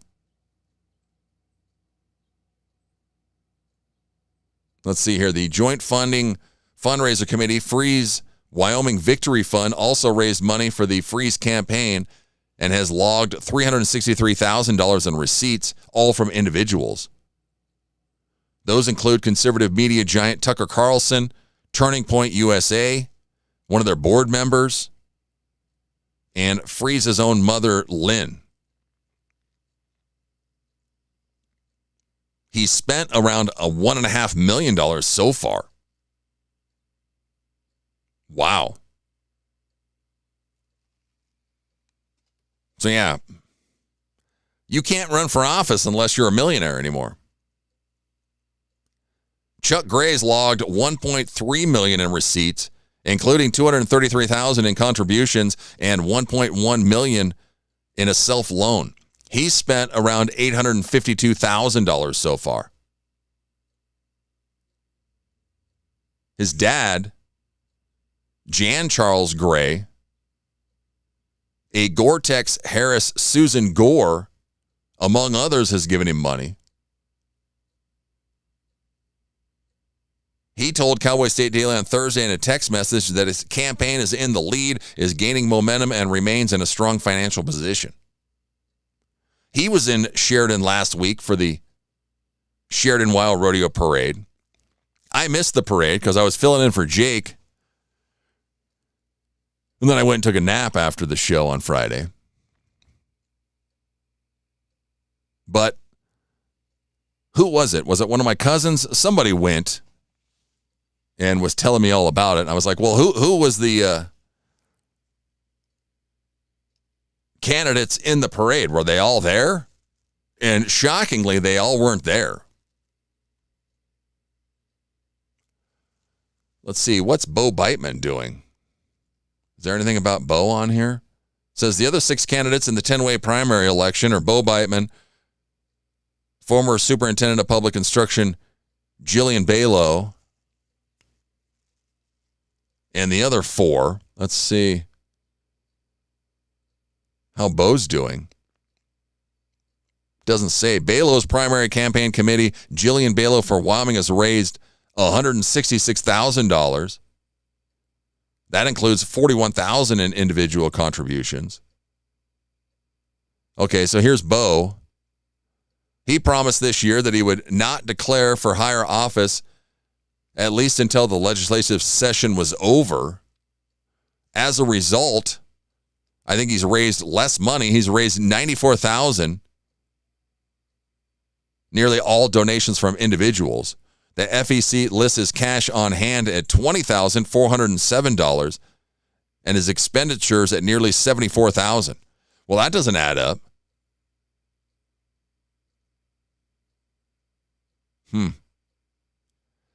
He says that he's been disciplined in his spending because his donors expect us to be good stewards of every dollar. Well, that's good. Yeah, just crazy. You can go check out cowboystatedaily.com to get all the numbers there. Let's see.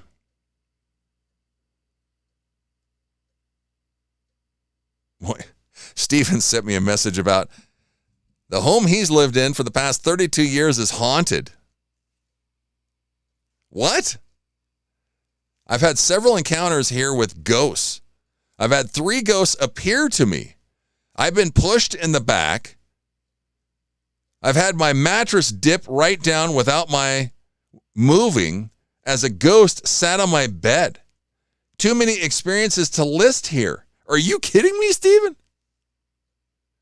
I've had other ghostly experiences during my life. I stayed in the Stephen King room at the Stanley Hotel in Estes Park, Colorado, and I can attest to the fact that the building is haunted. I have a story about the Stanley. I also stayed in the Lizzie Borden house in Falls River, Massachusetts, and we actually filmed a ghost in the dining room. Is it you, Steven? Are you a ghost magnet? And his house is haunted and he's still there. Incredible. Steven, our buddy in Australia with Blue Shamrock Music. That's incredible. I think I would have left. I know my wife would have left a long time ago. 3 ghosts appear to me? What were they? What? Pushed in the back? My mattress dipped down without moving as a ghost sits on his bed? I think I would have got up and ran. That's crazy. Yeah, the Stanley Hotel, which, if you look into The Shining wasn't filmed at the Stanley at all. It was on a soundstage in California or wherever, or they just filmed the outside shots of it. But Stephen King actually went to the Stanley and got the idea while he was staying there. And did write it and did stay in that room. But it was crazy. We went to the Stanley around COVID time to see Rob Schneider, the comedian. And we were standing outside of the famous room. I can't remember the room number. But yeah, what happened? First, we go by the room and there's a couple girls there that were doing something. They were swinging something, trying to get a ghost or trying to get something. And then they left. We heard some knocking. And a girl came out of the room. It was very weird. I can't remember exactly what happened, but it was very strange. But yeah, the Stanley Hotel. That's crazy. Yeah, and that was the first and only time I've been to Estes Park. Beautiful place. Yeah, the Stanley's just creepy. Let's take a time out. Do you have any ghost stories? Let me know. Send me a text, 307-620-8866. Give me a call. It's just me and you till the top of the hour. Then we're going to chat with Jeff Mueller from Whisper Flight. You can go check him out at whisperflight.com, FLYTE. Some people are hitting me up here online. Chat, let's take a quick time out. We'll be right back. It's Cowboy State Daily Saturdays with Jeff right here on CowboyStateDaily.com. Park County Fair's back this July. Happening all week is the thrilling Carnival Midway. Tuesday's the Muddy Mess with pig mud wrestling. Get ready to rumble for boxing on Wednesday. Pull yourself to the grounds for Thursday's truck and tractor pulls. Friday's the fast-paced figure 8 race. And as always, Saturday's the sellout Demolition Derby. Tickets are on sale now, and we'll see you at the 100th Fair on patented land. A good life begins with a good company. Powder River Energy Corporation, or Precorp, a consumer-owned electric cooperative in Northeast Wyoming, has careers in accounting, member service, and engineering. Precorp is always striving for A-plus service, great rates, and being a trusted energy partner. Their work environment is driven by knowing your role, living your values, and making your career plan. If you are looking to be part of an industry leader, then look no further. Go to precorp.coop/employment opportunities and apply today. You're listening to the Cowboy State Daily Radio Network. You know you don't have to wear your PT gear anymore, right? It's comfortable. So how's civilian life treating you? It's fine. When I got out, I didn't want to admit that there was anything wrong because it felt like a failure. And then I realized, there's nothing to be ashamed of. So I started talking to someone. Maybe you are fine, but if you're not, it's okay. Thank you. If you or a veteran you know needs support, don't wait. Reach out. Find resources at va.gov/reach. Logan Wilson here at the M Building in Casper, Wyoming. They do more than just support businesses and private events. They support nonprofits by offering reduced rates to help the community thrive. The staff here at the M Building have been incredible in helping me organize a fantastic event. They are great partners for those who want to make a positive impact on the community. Come check out the M for your next event. Hate is loud. It gets clicks. It gets attention. Hate, however, is actually quite small. But love is the majority. Filling up something far more important than any feed. Love fills our hearts, our lives, our everyday with understanding, empathy, and compassion, leaving hate to become what it truly is, a whisper.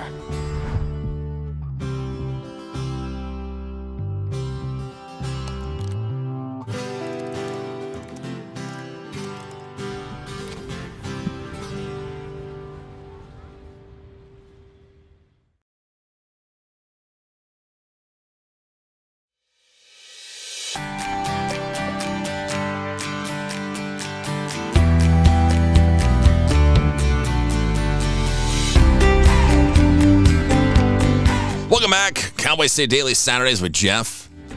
Right here on CowboyStateDaily.com. 58 minutes till the top of the hour. 15 minutes more of just me and you hanging out.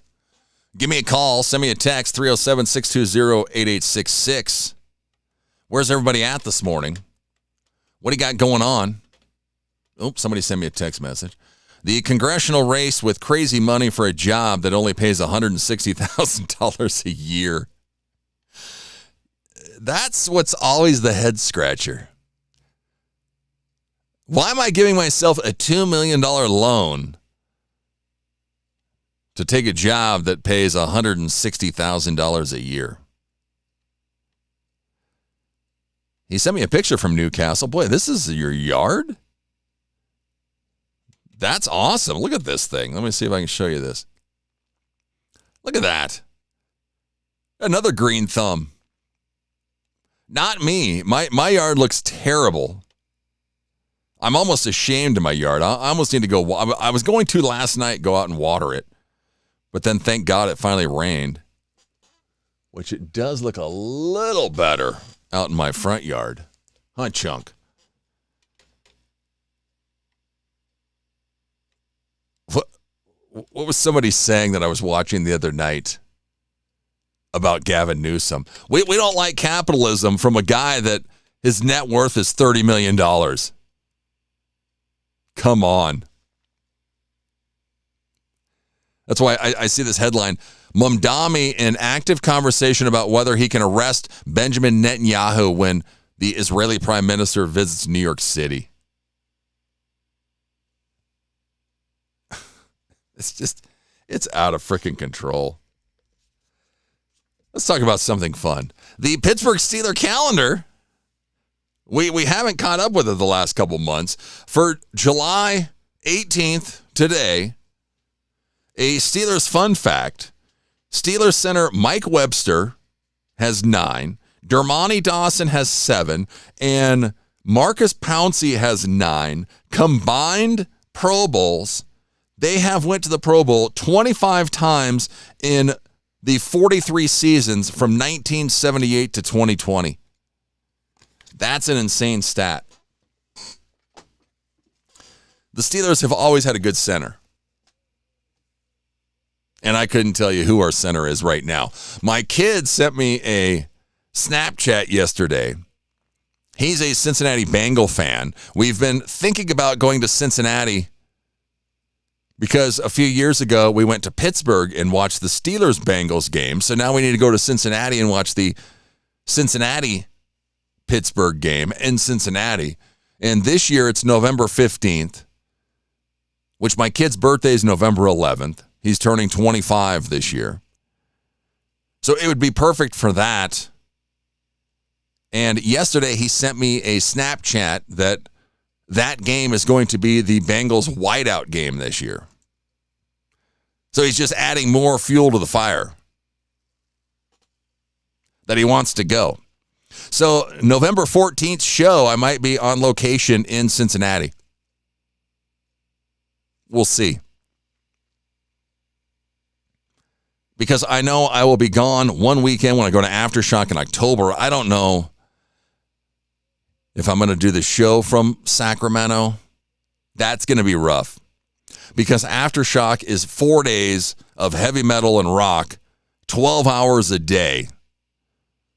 To tack on the morning show for 4 hours instead of sleeping in, that might just crush me for the last 2 days of Aftershock. If you missed, Steven was telling us ghost stories. Steven from Blue Shamrock Radio, who lives in Australia, who was saying that he's lived in his house for 32 years and it's been haunted. He's had several encounters with ghosts. 3 ghosts have appeared to him. He's had too many experiences to list. One time he was in bed and his mattress dipped down like somebody just sat on the end of his bed. Then he stayed in Stephen King room in Stanley, the Lizzie Borden house in Massachusetts. He says when he has more time, he's going to share more details with us. That's insanity. I've heard of ghost stories, but not like witnessing 3 ghosts or 3 different ghosts have appeared to somebody. If you have a ghost story, let me know. Give me a call, please. We won't think you're crazy. 307-620-8866. Or send me a text. Or hop on YouTube. Tell us there. Is anybody on YouTube? No. Am I just not getting the chat on YouTube is so weird. Let me refresh my screen here. Because we've got a ton of viewers right now on YouTube. I guess no one wants the messages. Hey, people in Pinedale, where are you? Go hop on YouTube and send me a message. Or give me a call, 307-620-8866. Yeah, it's just unreal. Our buddy, Rick Geisler, here in Sheridan, Wyoming, who Rick had the tragic horse accident, which has, been almost 3 years now. He posted the other day on Facebook, September 5th, my house. We're going to have a dance.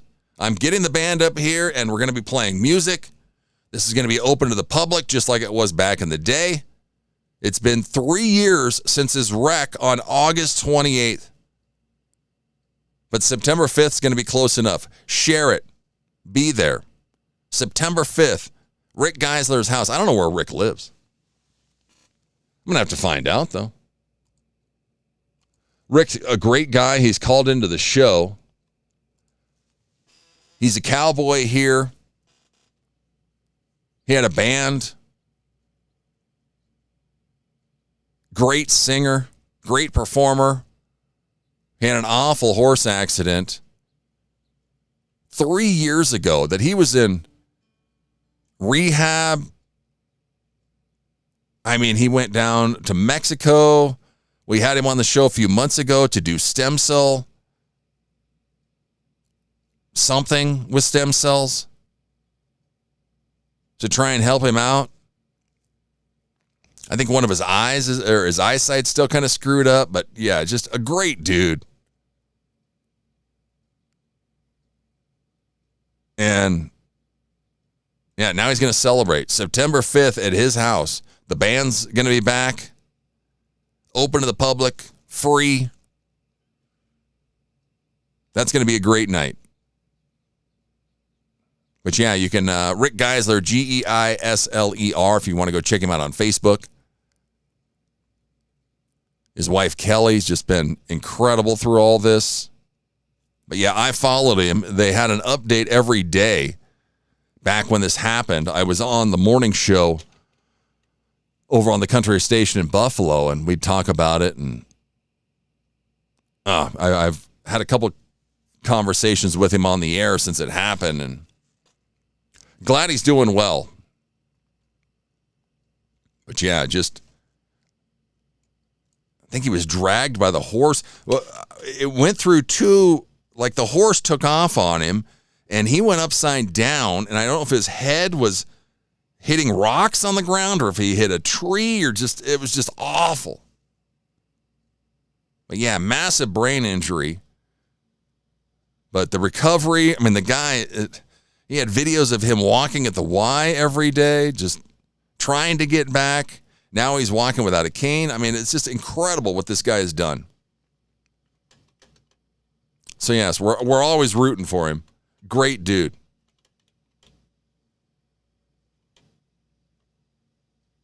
So yeah.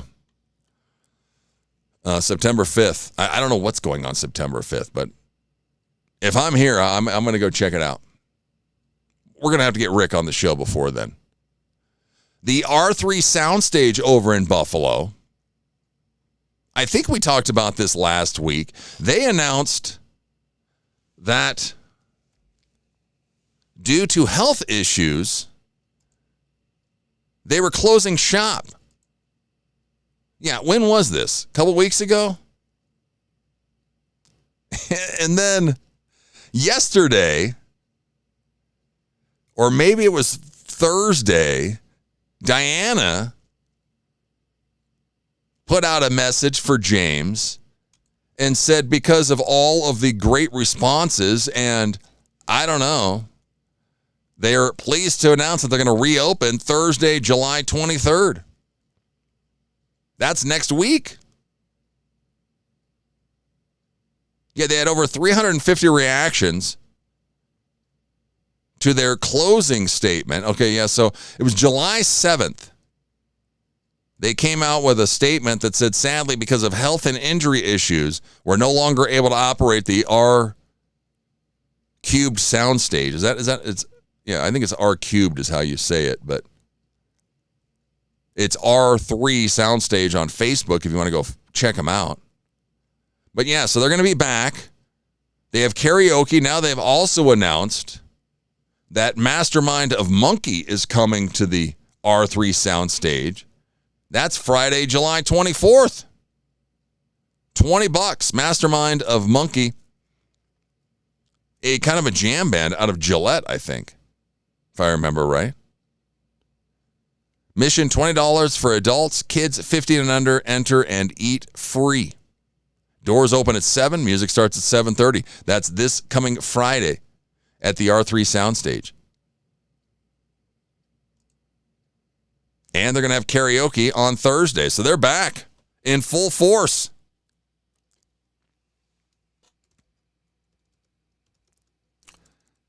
Man. Let's see here. Well, Jeff's already in the waiting room, so that's good. We'll let him in here once we head to news. We got Jeff Mueller with Whisper Flight, whisperflight.com, F-L-Y-T-E. You can go check out his website. He's coming on after the news.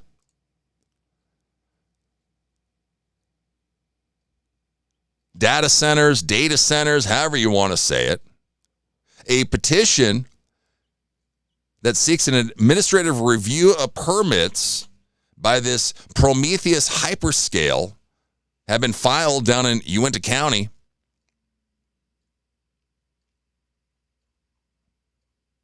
What is it? Opponents of the Prometheus hyperscale massive data center near Evanston are challenging permits and zoning for the project due to fears about water, energy, and land use. Supporters say the project is a rare lifeline for Uinta County's struggling economy. Yeah, the petition was filed on July 16th. It asked for an administrative review of the permits issued to Prometheus Hyperscale and for those permits to be set aside. They allege that county officials engaged in non-disclosed, non-public planning for the data center project and that some of the familial ties to Prometheus Hyperscale founder Trenton Thornock They also accused county officials of failing to properly review the project for strain to the electric grid, water supplies, noise pollution, and wildlife disruption. And that the public was denied transparency and timely public disclosure of the project's parameters and timelines. Interesting.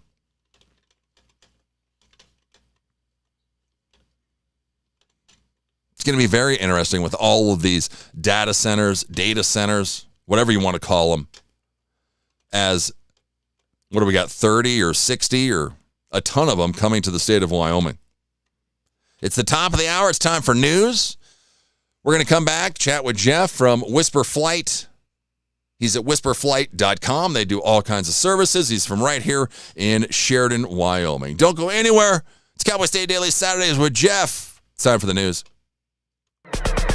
It's time to take a look at what's happening around Wyoming from the Cowboy State Daily News Center. I'm Reese Cowan, in for Mac Watson. A wall of water surged through East Thermopolis late Wednesday, stranding people and breaking a gas main after 4.5 inches of rain fell in an hour near the town. Cowboy State Daily's Jackie Dorothy reports that one resident said he heard a roaring coming in his direction. It was a really intense 2 hours Wednesday night. It was clear skies when at 10 o'clock, a flash flood hit. Steve Nally was at home when he heard this roar. He called 911. By the time he got a hold of dispatch, the wall of water had already hit his house. Another resident, she was actually trapped in her house. Morgan talked about going outside to rescue her dog. Once she got back in her house, Morgan said that she could feel it moving and she really thought she was going to die. Chief Cornwall said that this is the worst flooding he has ever seen. Meteorologist Straub said that the thunderstorm that caused all the damage developed about 10 miles east of Thermopolis and just kind of sat there for about an hour and a half.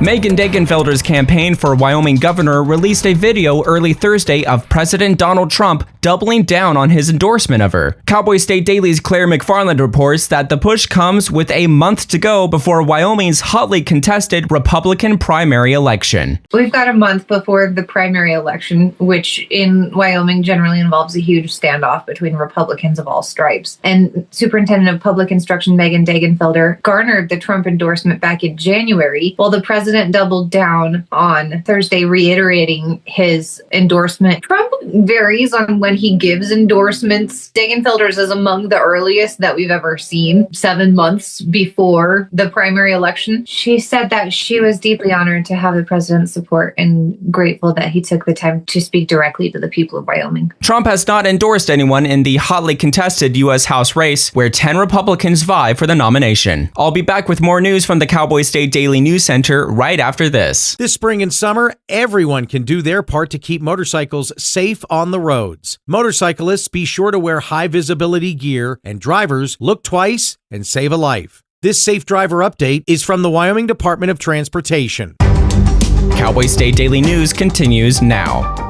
7 teens were arrested Wednesday in a sweeping western Nebraska raid over illegal machine guns and drugs. Cowboy State Daily's Colby Fedor reports that investigators say they found Instagram posts of the teens posing with and firing Glock-style guns equipped with illegal switches. Federal authorities say that illegal Glock switches have become one of the fastest growing criminal trends that they're seeing in America, with a near 800% spike in the last few years. And that is reflected in a recent criminal case where 7 teenagers in western Nebraska were arrested on Wednesday for possessing these illegal machine guns, as well as cocaine. A spokeswoman with the ATF said that these are really concerning weapons because they're easy to conceal and they fire at an extremely high rate. All of the teenagers appeared for their initial hearing on Wednesday afternoon in Scottsbluff County Circuit Court. This criminal case came to light when investigators flagged suspicious activity on social media, where they saw the stolen guns posted in videos and a series of pictures online. In fact, one of the defendants was even seen pointing it at another defendant. According to ATF, recoveries of suspected machine gun conversion devices increased from 658 in 2019 to 5,816 in 2023. Agency spokesperson Ashley Sherrill tells Cowboy State Daily, quote, "They present a significant public safety concern."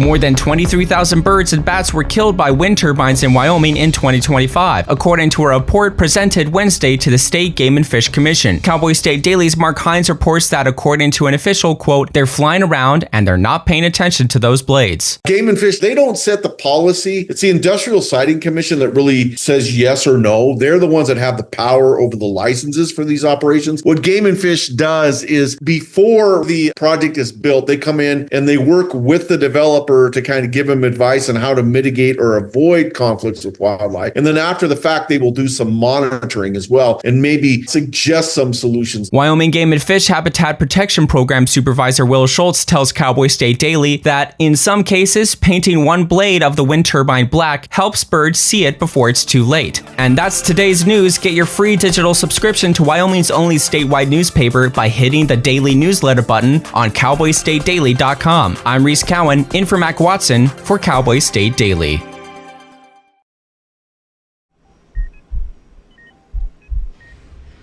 I did cheerleading through high school. I went to the Colts cheerleading and I loved it. I was about to go to work and my arm went numb on me.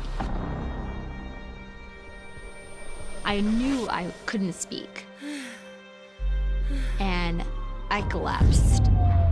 After 36 hours, Tessa's worried family and friends called police, who found her on the floor after suffering a stroke. For 2 days, I was unconscious. I don't remember anything. Thanks to the American Heart Association's support of life-saving research and medical breakthroughs, Tessa got her life back. I don't have a limp anymore, and I am so encouraged because I can speak now. To learn more about how the American Heart Association is saving lives, go to helpheart.org.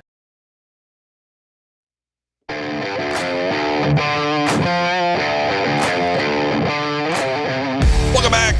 Cowboy State Daily Saturdays with Jeff right here on cowboystatedaily.com. You can stream us on YouTube, on our Facebook page, X, or right there at cowboystatedaily.com. It's already in the 70s here in Sheridan. 73? Got to close my window. It's too hot. 73 in Sheridan, 72 in Buffalo, 72 in Gillette, 67 in Laramie, 70 in Casper, 71 in Billings, 70 in Cheyenne. Man. Highs in the 90s again today. 70 right now in Cody. 88 the high in Cody today. Send us a message on YouTube, or you can send me a text message, 307-620-8866. Well, they do aerial drone videography, fly fishing adventures, overland filming and editing, livestock locator, roof inspection, security camera location and installs, real estate aerial and ground videos. That's just to name a few. It's Whisper Flight Productions right here in Sheridan, Wyoming. And the man behind it all, Mr. Jeff Mueller. Jeff joins us on the show. Good morning, Jeff. Thanks so much for coming on. Good morning. Thanks for having me. Well, wow, you're an FAA certified Part 107 drone pilot. That is correct. When did you get into drones? When this all started happening? After I retired in 2021, I needed something to do. And the drone industry was in its infancy, I'll say. And so I went to Billings and bought a drone and came back home, trained on it, and then figured out that if I wanted to move it further and take money, I had to be a Part 107 pilot. Didn't know what that included. So I sent away to a company by the name of Pilot Institute, and they sent me this program.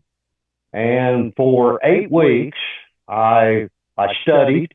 Then after 8 weeks, I went to Billings to take the test. And the test that you take is actually the same test that small plane pilots take. So wow, yeah, it's pretty serious. Well, that was my next question: is how do you get licensed in a drone? So you go to Billings, take the test. I mean, 5,000 hours of flight time. How many hours? I mean, how far into it went before you were finally like, okay, I'm comfortable with this thing. I've kind of got it mastered. Well, to tell you the truth, the new drones, I've got two drones, both DJI. They're fairly easy to learn. Within probably an hour after I got it home, got all the batteries charged, I put it in the air, and I was like, oh, this is easy. They're very simple to fly. They're very intuitive. Wow. Yeah, I was, even last week during Wild Rodeo, I think it was Thursday or Friday, when I was walking to work, I hear the buzz, and I look up, and there's a drone above me. And I was like, oh, okay, well, yeah. Here we go. Were you doing any filming over Wild Rodeo? No. That's one of the rules that I have to follow to do any filming inside the city of Sheridan. We're so close to the airport that I have to request permission from FAA to do it. And usually that's probably about 3 to 5 days out. And plus, right before rodeo, my lovely wife and I were in North Carolina visiting her mother. And so I really didn't have time to request information from them. Now, is that everybody, or is that just you because you're licensed? Everybody that flies within what they call the zero zone, which is mostly all of Sheridan, you have to request permission. Huh. And you do that through, there's a app out there called Aloft, and they're connected with the FAA. And so you put your parameters in, you tell them when you want to fly, and then they either say yay or nay. Yeah, that's interesting. I wonder if he got the go ahead, or they got the go ahead, or whoever was flying it. Whisper Flight Productions. This is a memorable name. Where'd you get it? When I was forming the company, I actually formed my LLC in 2017. And so once I had done that, I didn't know what I was going to do with it. And then in 2022, I decided I was going to start this whole walk down the aerial photography, videography path. And I was just looking on the internet, and I thought, okay, what is going to grab people's eyes and ears? And so it took me about 3 or 4 days, and I said, okay, so it's got to be Whisper Flight. And it was like, came to me in a dream, I guess. So I did that, started my website, and have just grown from there. Wow. Were you in anything with video or photography or anything before this? Actually, no. I've got a pretty fancy Nikon camera that I'd always taken just stills with, and had never done many videos with it. And yeah, I just had never done it before. And then I got interested in, I can go up on the mountain and I can film elk herds, and I can film moose, and I can film birds, and I can film myself fly fishing. And so that's what I do. Yeah, that's incredible. Because, I mean, you're retired. When did you realize you needed, to turn your love for outdoors into a production company? Oh, probably about 20 minutes after I retired. And that was with some push from my lovely wife. Because what were you doing, Jeff, before? I worked in the oil and gas industry. Okay. I worked for a company out in Powder River Basin called Anadarko, who I don't think's around anymore. And then they sold that field, and I went to work for the people that bought the field, and then figured out pretty quick within a couple of years that I didn't like working for those people.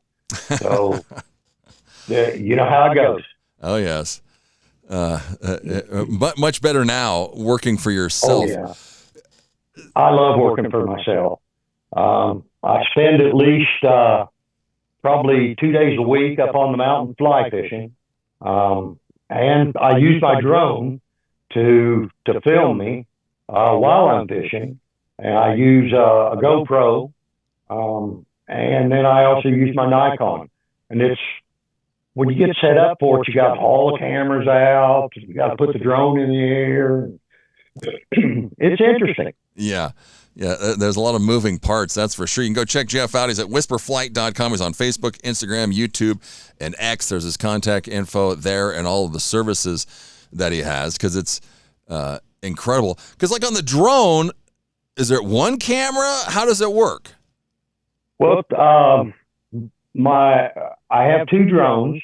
One is called the 2S, and it's got one camera on it, and it's a pretty good camera. And then on the 3S, I've got two cameras, and one is it's a close-up camera, telephoto, and then it's a far-away camera. And you switch between the two while you're in the air. Yeah, because there's some fly fishing videos, and that must be your GoPro.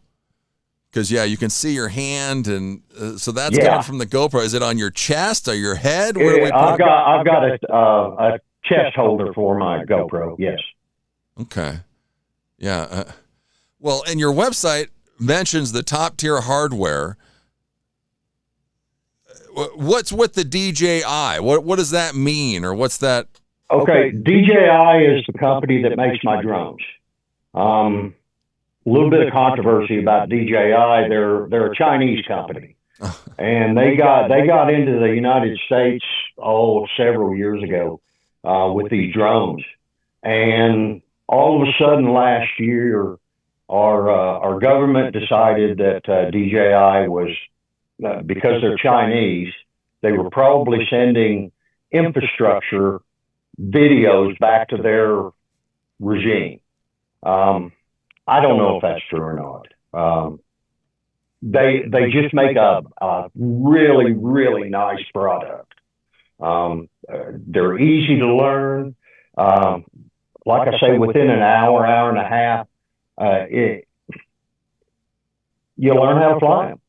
And of course, first couple of years, you've spent a couple of grand on a flying camera, and so you're very careful with them. And so the first couple of years, I really didn't risk too much. Now that I've got a little bit of time under my belt, I can put them up, and I feel very comfortable with letting them fly themselves. Yeah. Because how does it work? Because, I mean, I was in TV, photography. It's all about lighting, framing. How is that with the drone? Because is it just kind of the time of day, or how do we figure out the elements? Because the cameras are so sophisticated, you can manipulate the video or the stills that you take with the software that it comes with. So if you fly on a day where, let's say, the sun isn't shining very bright, and you get your film home and you look at it, and that was dark.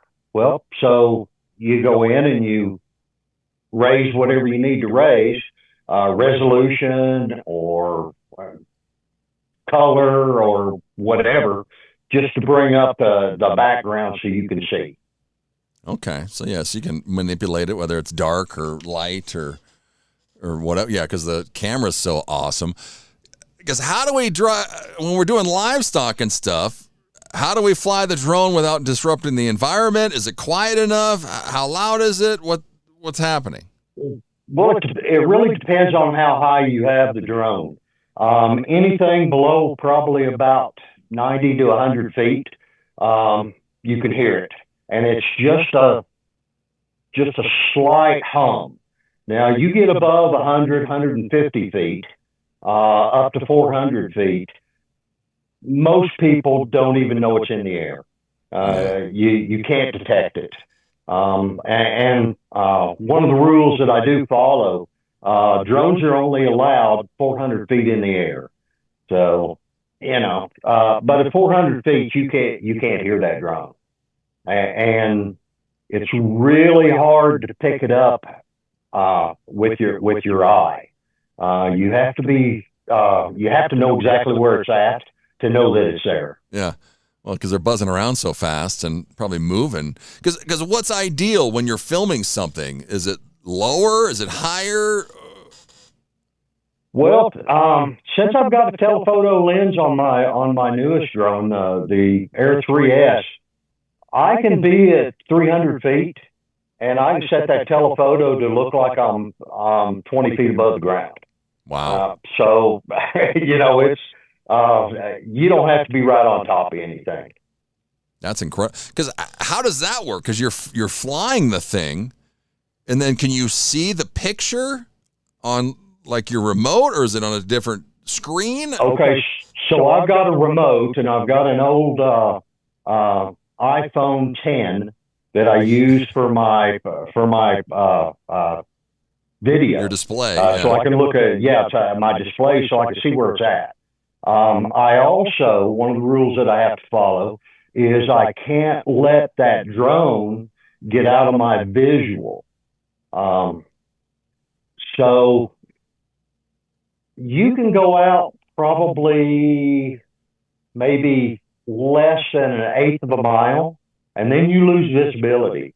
And at that point, you're violating the FAA rules because you have to have an eyeball on that drone if it's in the air. You have to know where it's at. Interesting. So that's one of the rules. Yeah.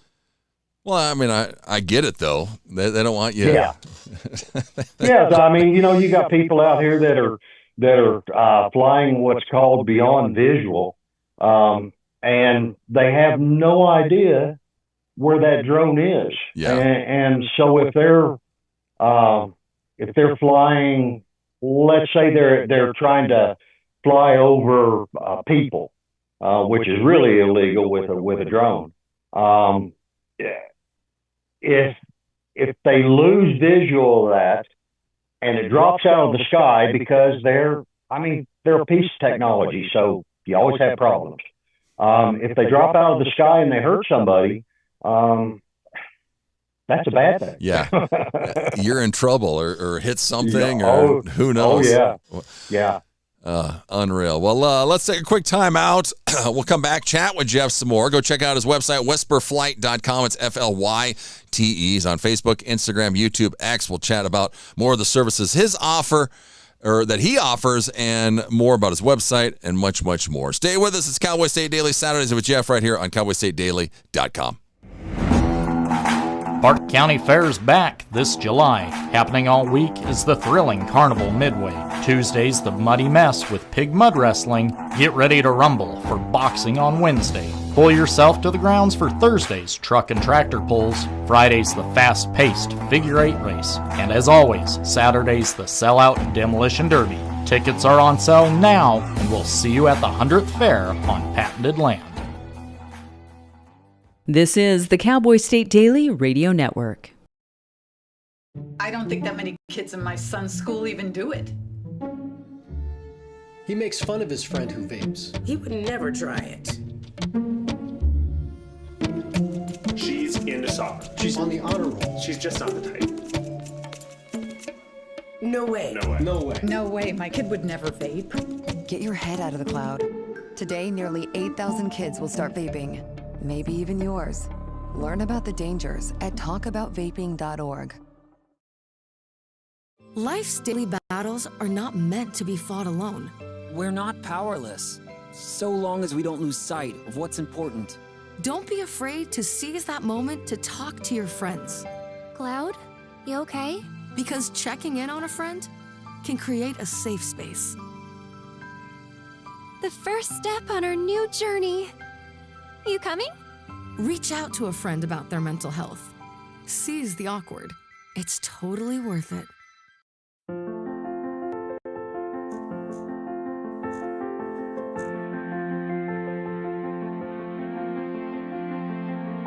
There are a lot of words I would use to describe my daughter. Kind, strong, hilarious. When I think about how much she's experienced in her life, on a journey that we're now on together as a family, I'll make you something to eat, okay? we can't help but be inspired by her every day. Hey, Mom. We're about to start the movie. Oh, yeah, I'll be right there. Okay. So really, we're the lucky ones. Learn about adopting a teen from foster care. You can't imagine the reward. Visit adoptuskids.org.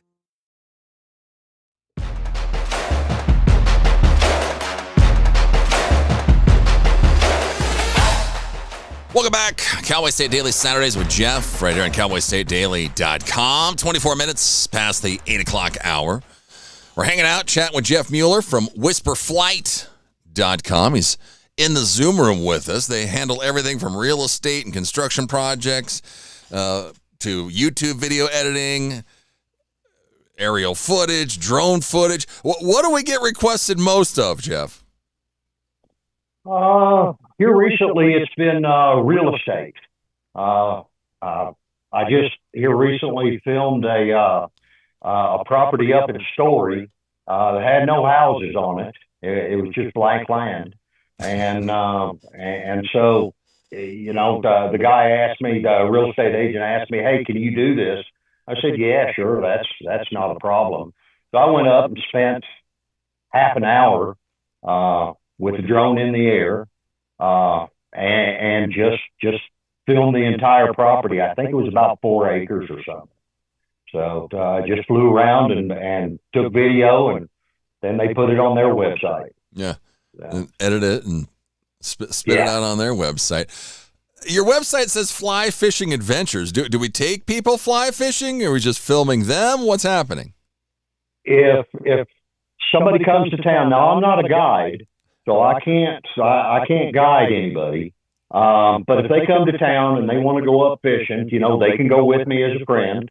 And if they would like, I can put the drone in the air, or my Nikon camera, just carry my equipment with me, and then fish them, or film them while they're fishing.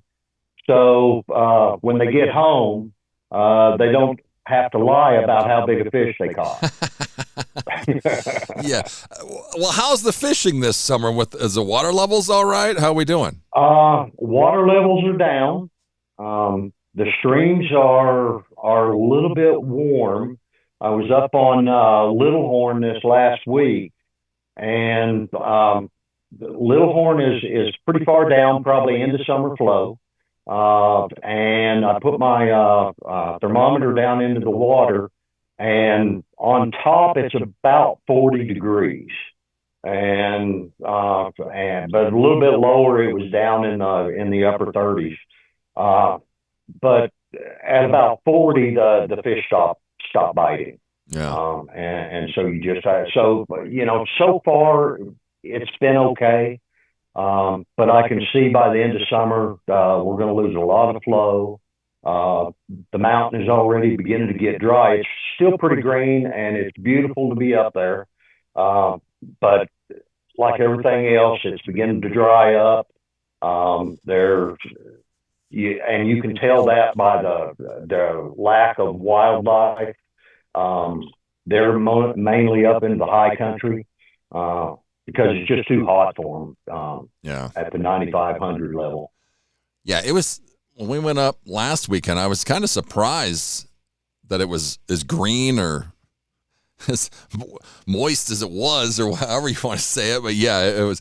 But yeah, now after the last week and the lack of moisture, it's only going to get worse as the summer progresses. But how hard is it to film fly fishing with the drone or with everything? Do we have to, because we got to go up high, we got to stay down low, we got to float around how does it work? Well, when I film myself doing it, I put the drone at about 50 to 75 feet, and then I tell it to follow me, because these drones will follow you if you tell them to.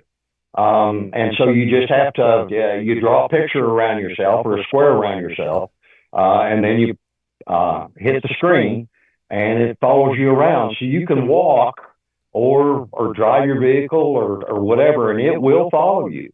And it stays with you very well. The technology is just, it is very incredible. So you're not even flying at that point yourself. At that it's point, just doing no. it. Yeah, you're carrying your remote around with you and your display, and you look at it every now and then you look in the air to make sure you can still spot it, and it just does it. Wow, I didn't know that. That's remarkable that it'll just follow you. I'm just heading down the stream, and my drone's right above me, filming everything. Incredible. And these drones, these are not cheap drones. The $130, $140 drones that you buy in Walmart. These are very sophisticated $2,000 to $5,000 drones. So they're expensive. Yeah, I mean, I imagine you've had to have a close call, or have we downed one of these, or what's a horror story? Actually, right after I first started, I was filming a commercial for a liquor company, and I was out on Warno Highway, and it was wintertime, and there was snow on the ground, and it was a bit breezy. Now, I can fly these things up to probably 30 or 40 miles per hour winds, and they're still pretty steady. Well, I kind of misgauged the air that day and the winds, and I put it in the air, and it immediately decided it didn't want to be in the air anymore. And it came down, flipped over, and landed in a snow pile. I was very lucky. Yeah. No damage, nothing happened, but it was a wake-up call. Pay attention to the weather. Yeah. I know a guy that he flies one around his property, and he landed it, and he forgot about it, and then ran it over with his truck when he was pulling out of his driveway. Oh, nice. And it was like a $600 or $900 drone. Or I was like, well, you learned your lesson there. That's for sure. Because, yeah, what are some tips you give newbies that are trying to fly a drone? Well, one of the first things that they need to do is they need to go out and get their what's called the trust certificate. It's free. You go to the FAA. You take this very, very easy test, and you can take it as many times as you want until you get 100 on it. And it gives you the very, very basics of putting a drone in the air. Now, I suggest if you're going to get a drone and you want to really do anything with it, go ahead and get your Part 107. That leads into being able to charge for your services. It allows you to fly in places like downtown Sheridan. It just opens up a whole new program for you. Did you get any footage of the fires, or could you get any footage of the fires last year? All right, so getting footage in fires, when we have a fire on the mountain and it's bad enough that they have to call in air support, I'm not allowed to fly. Yeah, I guess, yeah, that would.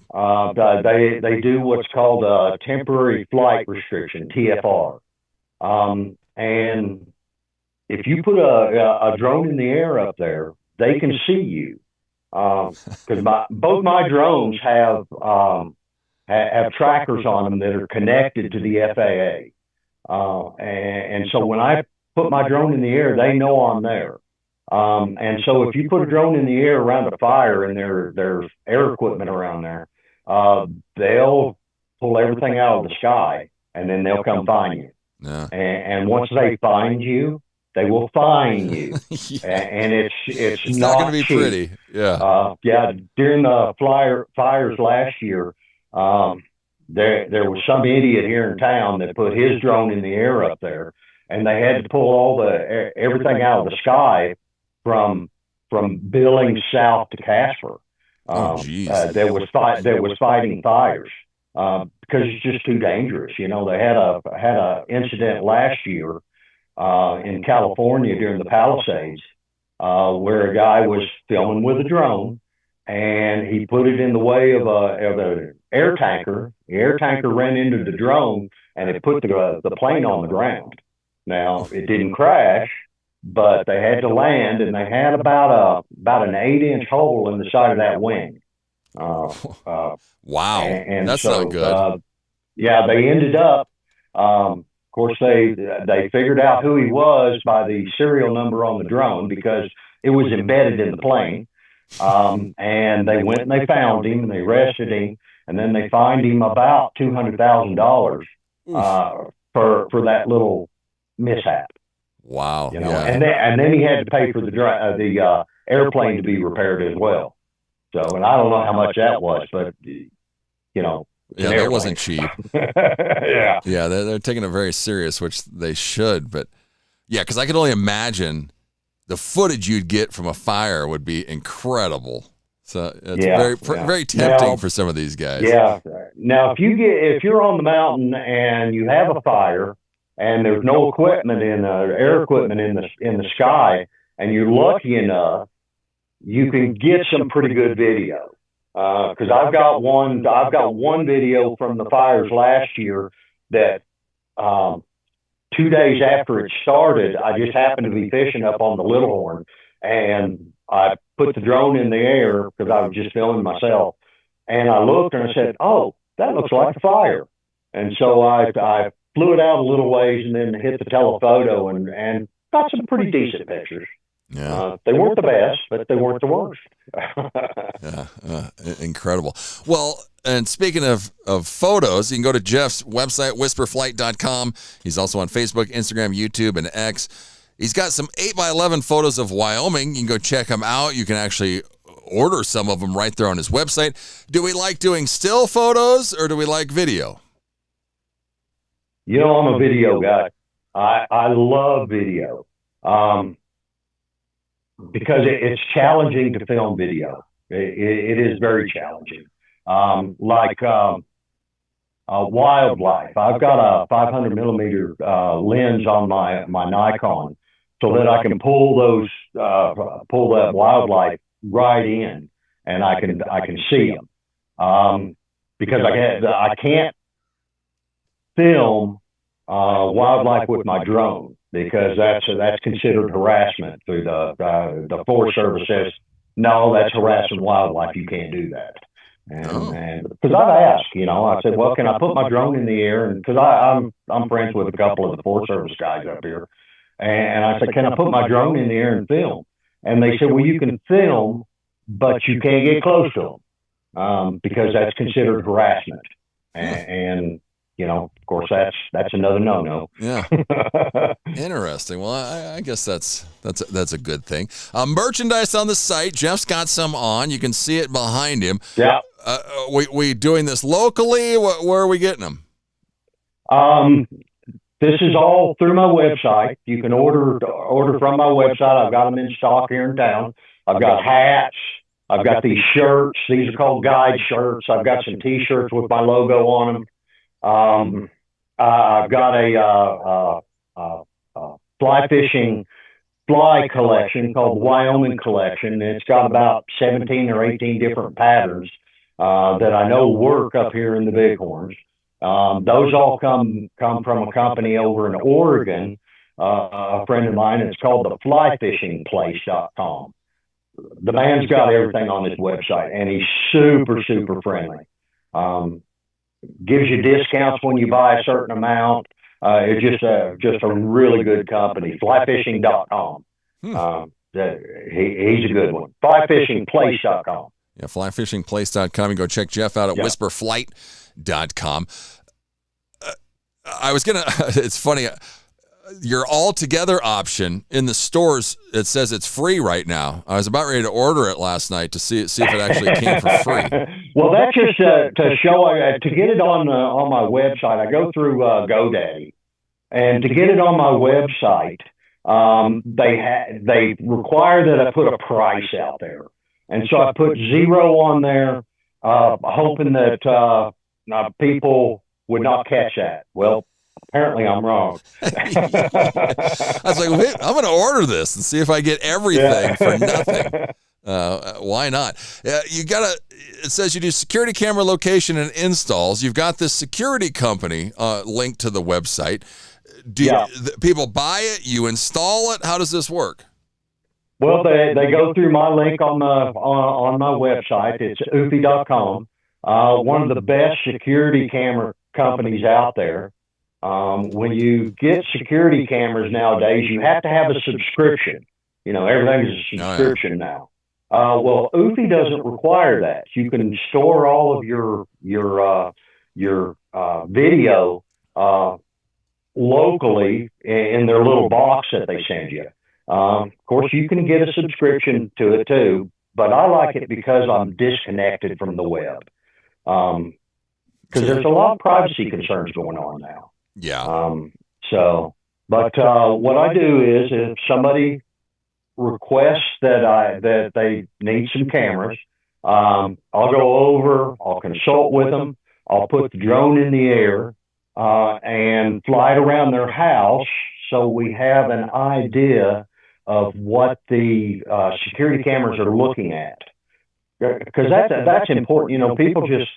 Most people just go out and buy a security camera system and then put it up, and they have no idea what it's really looking at and where you need to point it to capture nefarious activity on your property. And so I put the drone in the air. We spot where we want to put it. I do a small sketch on a piece of paper. Okay, we're going to put it here, here, here, and here. And then we order it, comes in 2 or 3 weeks later. I go over and I put it up. This Oofy system is very, very simple to put up. I mean, it's probably the easiest I've ever seen. And I've had them all. I've had Arlo, I've had Ring, I've had Tapo, and the one that I find the best is probably Oofy. Yeah, you can go to his website, whisperflight.com, and the Oofy security link is right there on the website. What's the next project, Jeff? What do we got going on? Next project is I'm courting a real estate company down in Buffalo to be their exclusive photographer videography. Ooh. And so, if it happens, it happens. If it doesn't, it doesn't. I'm not out anything. I'm kind of excited about it. It would be a little more steady income, although I really don't need a steady income. I'd just like to do some extra things because I love technology. I love buying technology. I'm an Apple guy, and as you know, if you know anything about Apple, everything is $3,000. Yeah. Yeah. So, I've got all the iPhones, all the iPads, I've got Apple TV, my house, all my electronics, my security stuff, all my lights are connected through Apple Home. I like it because it works. Yeah. And it's been really simple setting it up. Yeah. Apple's good, but yeah, it's all going to be Apple once you go. Once you go. Oh yeah. Once you get in the ecosystem, you're screwed. Yeah, exactly. Go ahead and check Jeff out. He's at whisperflight.com, FLYTE. He's got all of his services on there. You can also follow him on Facebook, Instagram, YouTube. Go check out his videos. He's also on X. Jeff, thanks so much for coming on. Thank you for having me. Go to my website, whisperflight.com, order some stuff. And enjoy life. Yeah. If you got any go questions. Go to the mountains. Exactly. See God's country. It's beautiful up there, I'm telling you. Yeah. Get outside and film it, or have Jeff go film it. Whisperflight.com. There you go. We'll be right back. It's Cowboy State Daily Saturdays with Jeff right here on cowboystatedaily.com. Thank you very much. It's a great time to live in Wyoming. Just one of the exciting developments in our state is the resurgence of energy. Wyoming is America's energy breadbasket. Cowboy State Daily has a team of reporters that not only give you the facts, but the perspective and state as well as global analysis that is so important in understanding this pivotal time in Wyoming's history. Count on Cowboy State Daily for the news and perspective you need at cowboystatedaily.com. You're listening to the Cowboy State Daily Radio Network. Who can you turn to for news you can trust? Your local TV and radio broadcasters. You trust us to keep you safe during times of crisis and to deliver the weather, sports, and entertainment you rely on every day. We bring you the facts you need to make decisions that matter. And as misinformation floods social media, you can trust your local stations to deliver the truth. Text TV to 52886 and tell Congress you rely on your local stations for trusted news. You handle the healthcare, we'll handle the marketing. In need of a spark for marketing your medical practice? Loom Studio provides creative and strategic healthcare marketing that illuminates the path to bigger and better experiences for your business and your patients. We specialize in branding and design, social media, website design, SEO and SCM, not to mention content creation, public and media relations, and marketing metrics to ensure you're getting results. If you're looking to increase your patient engagement and retention, enhance your community impact, and streamline your marketing efforts, our team is ready to help you achieve your goals. Contact us today and learn more at loomstudio.com. I'm Chris Jakomick. I served in the United States Air Force and I deployed 3 times. So in 2017, I was serving as an Air Force First Sergeant. Our motto in that role is my job is people, everyone is my business. But unfortunately in that year, I would lose my own brother, Lance Corporal Adam Jakomick, to suicide. The majority of veteran suicides are from guns. I store my weapons securely, not only for myself, but for my family. My service never stops.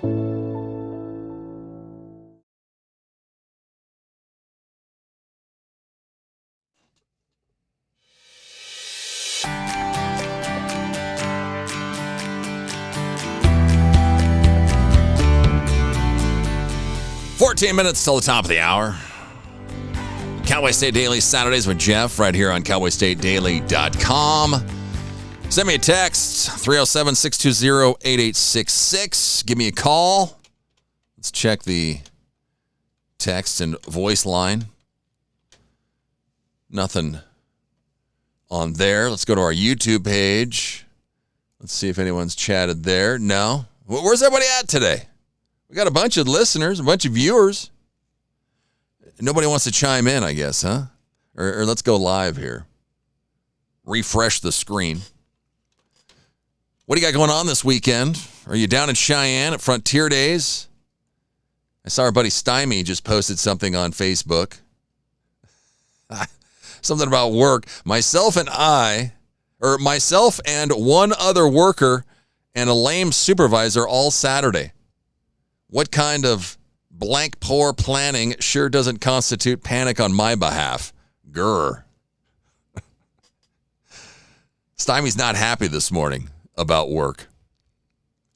Motley Crue, Tesla, and Extreme launch Carnival of Sins tour. If you've watched the train wrecks of the last 2 Motley Crue concerts before the tour kicked off, ouch. There was one video clip last week of Vince Neil lip syncing, or he's singing the song and drops the microphone and his vocals are still going. How does that work? We don't use backing tracks. You'd think if they used backing tracks, they'd sound better. They also played a song off Generation Swine album, Afraid, for the first time in years. I'm afraid that you just blew your money by going watching Motley Crue. It was the first time they played Afraid in 14 years. Their 17-song set with Extreme and Tesla starting the show. I just love the comments on all these Motley Crue articles. Everybody just destroys them. In Generation Swine, that album was awful. Awful. The comments. Go for Tesla and Extreme, then beat the crowd home. All right, Chunk, get off my recorder here. Move. Move. He's right on my mixing board. He's going to screw something up. Stop. Stop. Am I on the air still? Jeez. Was that opening night, the show was smoking hot from Extreme's first song through Crew's last song and Tesla in between. All three bands were on top of their game, at least on night one. Well, that's good.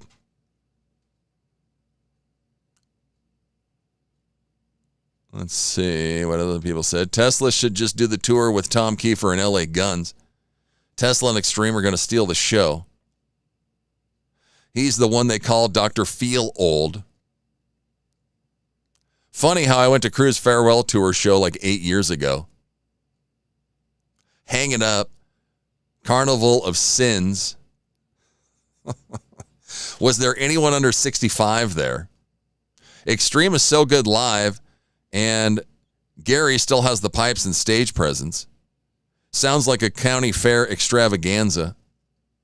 Carnival of Geezers. $20 tickets, all seats for all shows. Yeah. Crew, was it really live? I don't see how people still pay money to go see Motley Crue. Unreal. India Ramey, who we had on the show, her brand new album is out now.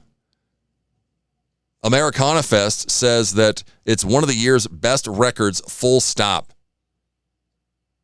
Every other Americana artist ought to sit up and take notice, said the Nashville scene. Wow. India Ramey and her brand new album, Villain Era, is out now. It's incredible. We had her on the show right when the album came out. She's an awesome artist based out of Nashville. Go and check her out. India Ramey, Ramey. Somebody says, if I won the lottery, I'd put on a music festival for awesome independent artists just like you. Yeah, wouldn't all of us? If I won the lottery, India Ramey would be playing in my living room just for me. Why not? Here's another article on Motley Crue.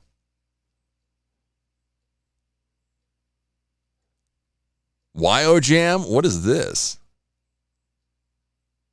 Sunday, August 23rd, they just announced another show. Sheridan, let's send summer off with an unforgettable night of country music. Diamond Rio? Wow, with special guest Ryder Scott. Ryder's the top man for YO Jam. Sunday, August 23rd, doors open at 5, show starts at 6. Where is this at? Is it in the same parking lot? Don't miss your chance to see Diamond Rio live and help us wrap up a summer with an incredible evening of music, friends, and great memories. Leaving the stage up and booking more concerts, this is brilliant. Well, the stage is pretty much down. Incredible. Tickets are on sale now. You go to wyojam.com and get them. Meet me in the middle. One more day. Beautiful mess. Unbelievable. The summer send-off with Diamond Rio. 6-time vocal group of the year. I want to see how much the tickets are here. Okay, let's go to wyojam.com. Hit buy tickets. Summer send-off. Diamond Rio. $55. $50 plus $5 booking fee. $3.30 sales tax. So $58.30.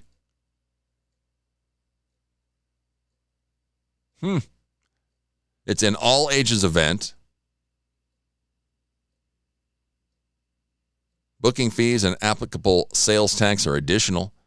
Yes, they're $50, then the fees. It looks like it's the same place. It's an outdoor event in downtown Sheridan. Please plan accordingly for weather, sun, rain, and evening temperatures. Well, that's cool. Got one more thing to look forward to here in Sheridan. The summer send-off. Tonight in Casper at the Rialto, I really want to go. Max Mizell, friend of the show, he is performing tonight. It's a full headline set from Max. Devin Fulton opens the show. It's tonight, Rialto and Casper, 7 o'clock. Go and get your tickets at rialtocasper.com.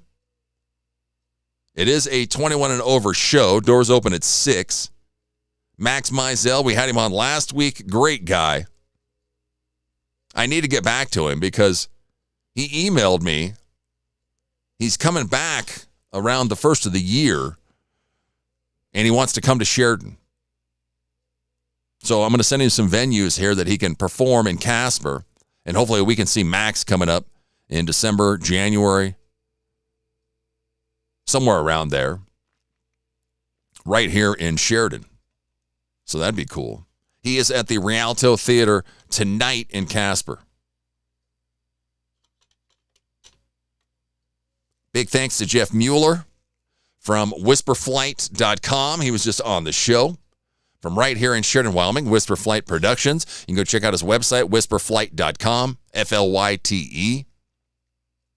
Does all kinds of stuff with drones, photography, commercials, livestock locator, roof inspections, real estate aerial and ground. Yeah, go check him out, whisperflight.com. Or you can give him a call, 683-7300.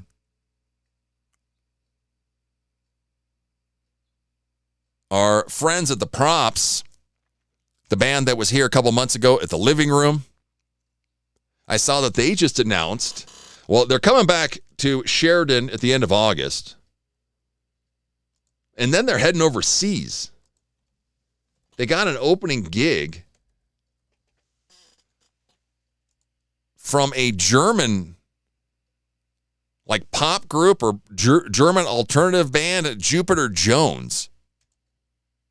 They are going to be heading to Germany in September for about 10 days, from September 24th to October 4th. Tickets are on sale now. But they will be back here in Sheridan, I think, on Monday, August 31st. We got to pack the Living Room again.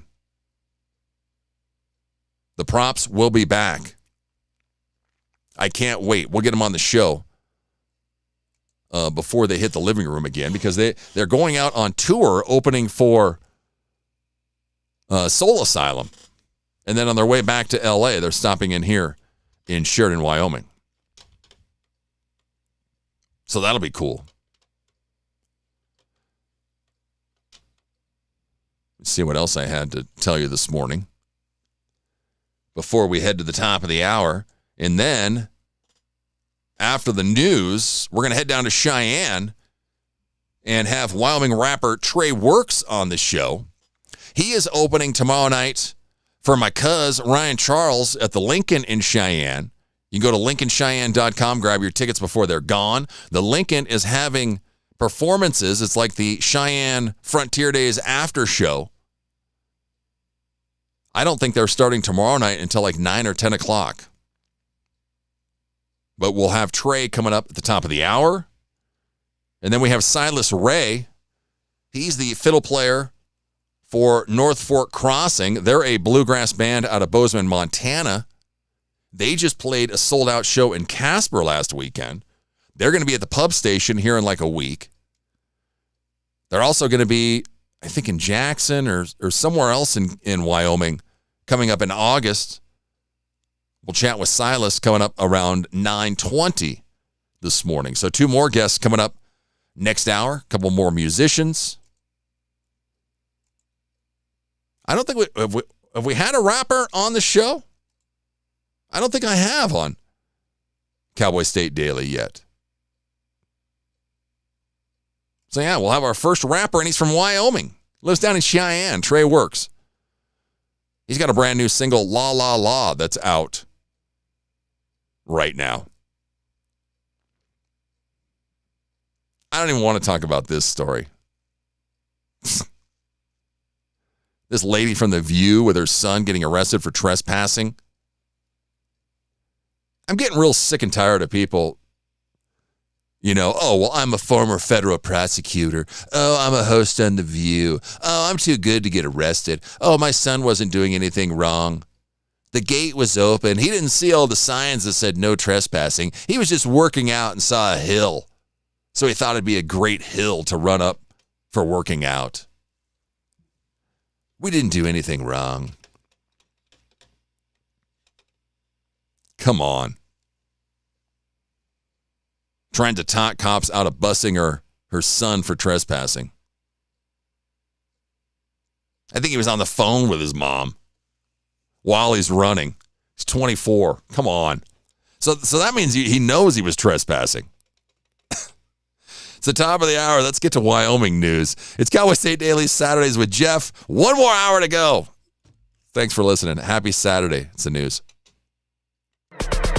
It's time to take a look at what's happening around Wyoming from the Cowboy State Daily News Center. I'm Reese Cowan, in for Mac Watson. A wall of water surged through East Thermopolis late Wednesday, stranding people and breaking a gas main after 4.5 inches of rain fell in an hour near the town. Cowboy State Daily's Jackie Dorothy reports that one resident said he heard a roaring coming in his direction. It was a really intense 2 hours Wednesday night. It was clear skies when at 10 o'clock, a flash flood hit. Steve Nally was at home when he heard this roar. He called 911. By the time he got a hold of dispatch, the wall of water had already hit his house. Another resident, she was actually trapped in her house. Morgan talked about going outside to rescue her dog. Once she got back in her house, Morgan said that she could feel it moving and she really thought she was going to die. Chief Cornwall said that this is the worst flooding he has ever seen. Meteorologist Straub said that the thunderstorm that caused all the damage developed about 10 miles east of Thermopolis and just kind of sat there for about an hour and a half.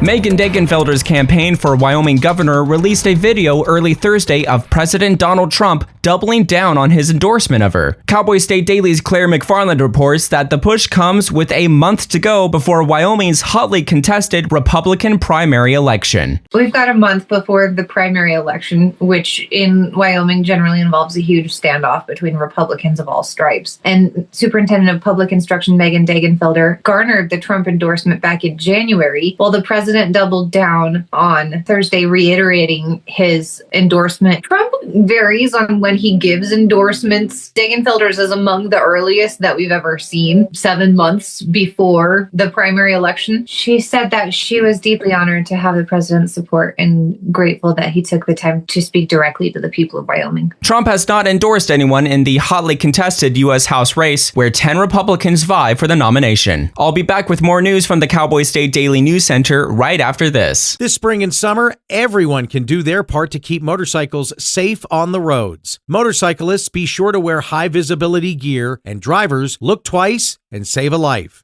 This Safe Driver update is from the Wyoming Department of Transportation.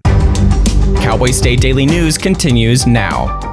7 teens were arrested Wednesday in a sweeping western Nebraska raid over illegal machine guns and drugs. Cowboy State Daily's Colby Fedor reports that investigators say they found Instagram posts of the teens posing with and firing Glock-style guns equipped with illegal switches. Federal authorities say that illegal Glock switches have become one of the fastest growing criminal trends that they're seeing in America, with a near 800% spike in the last few years. And that is reflected in a recent criminal case where 7 teenagers in western Nebraska were arrested on Wednesday for possessing these illegal machine guns, as well as cocaine. A spokeswoman with the ATF said that these are really concerning weapons because they're easy to conceal, and they fire at an extremely high rate. All of the teenagers appeared for their initial hearing on Wednesday afternoon in Scottsbluff County Circuit Court. This criminal case came to light when investigators flagged suspicious activity on social media, where they saw the stolen guns posted in videos and a series of pictures online. In fact, one of the defendants was even seen pointing it at another defendant. According to ATF, recoveries of suspected machine gun conversion devices increased from 658 in 2019 to 5,816 in 2023. Agency spokesperson Ashley Sherrill tells Cowboy State Daily, quote, "They present a significant public safety concern."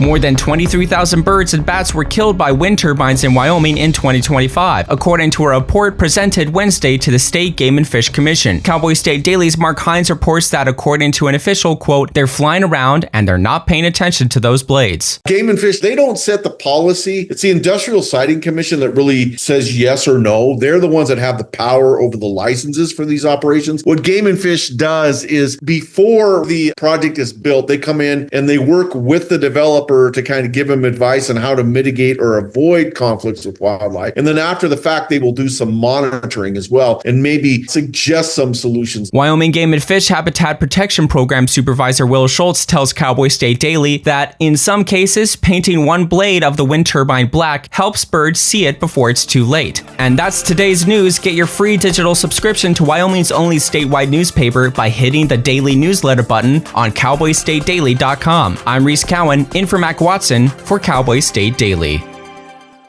For a Native American child living in poverty, opportunities are limited and filled with obstacles. Generational trauma, poverty, and a disconnect from their culture. These children are looking for a new direction, a chance at a better life for their families and communities. At St. Lebre Indian School, Native American children get that chance. I like that they try to keep us safe. I do feel safe here. My favorite thing about Lebre is how they incorporate our cultural values into our everyday education. St. Lebre is more than a school. Here, every child gets the education and tools to become the change makers of tomorrow. Graduating from Lebre will allow me to attend bigger universities and colleges through their scholarship programs. Learn more about how St. Lebre is helping lead our children to a future that is proud, prosperous, and free. Learn more at stlebre.org.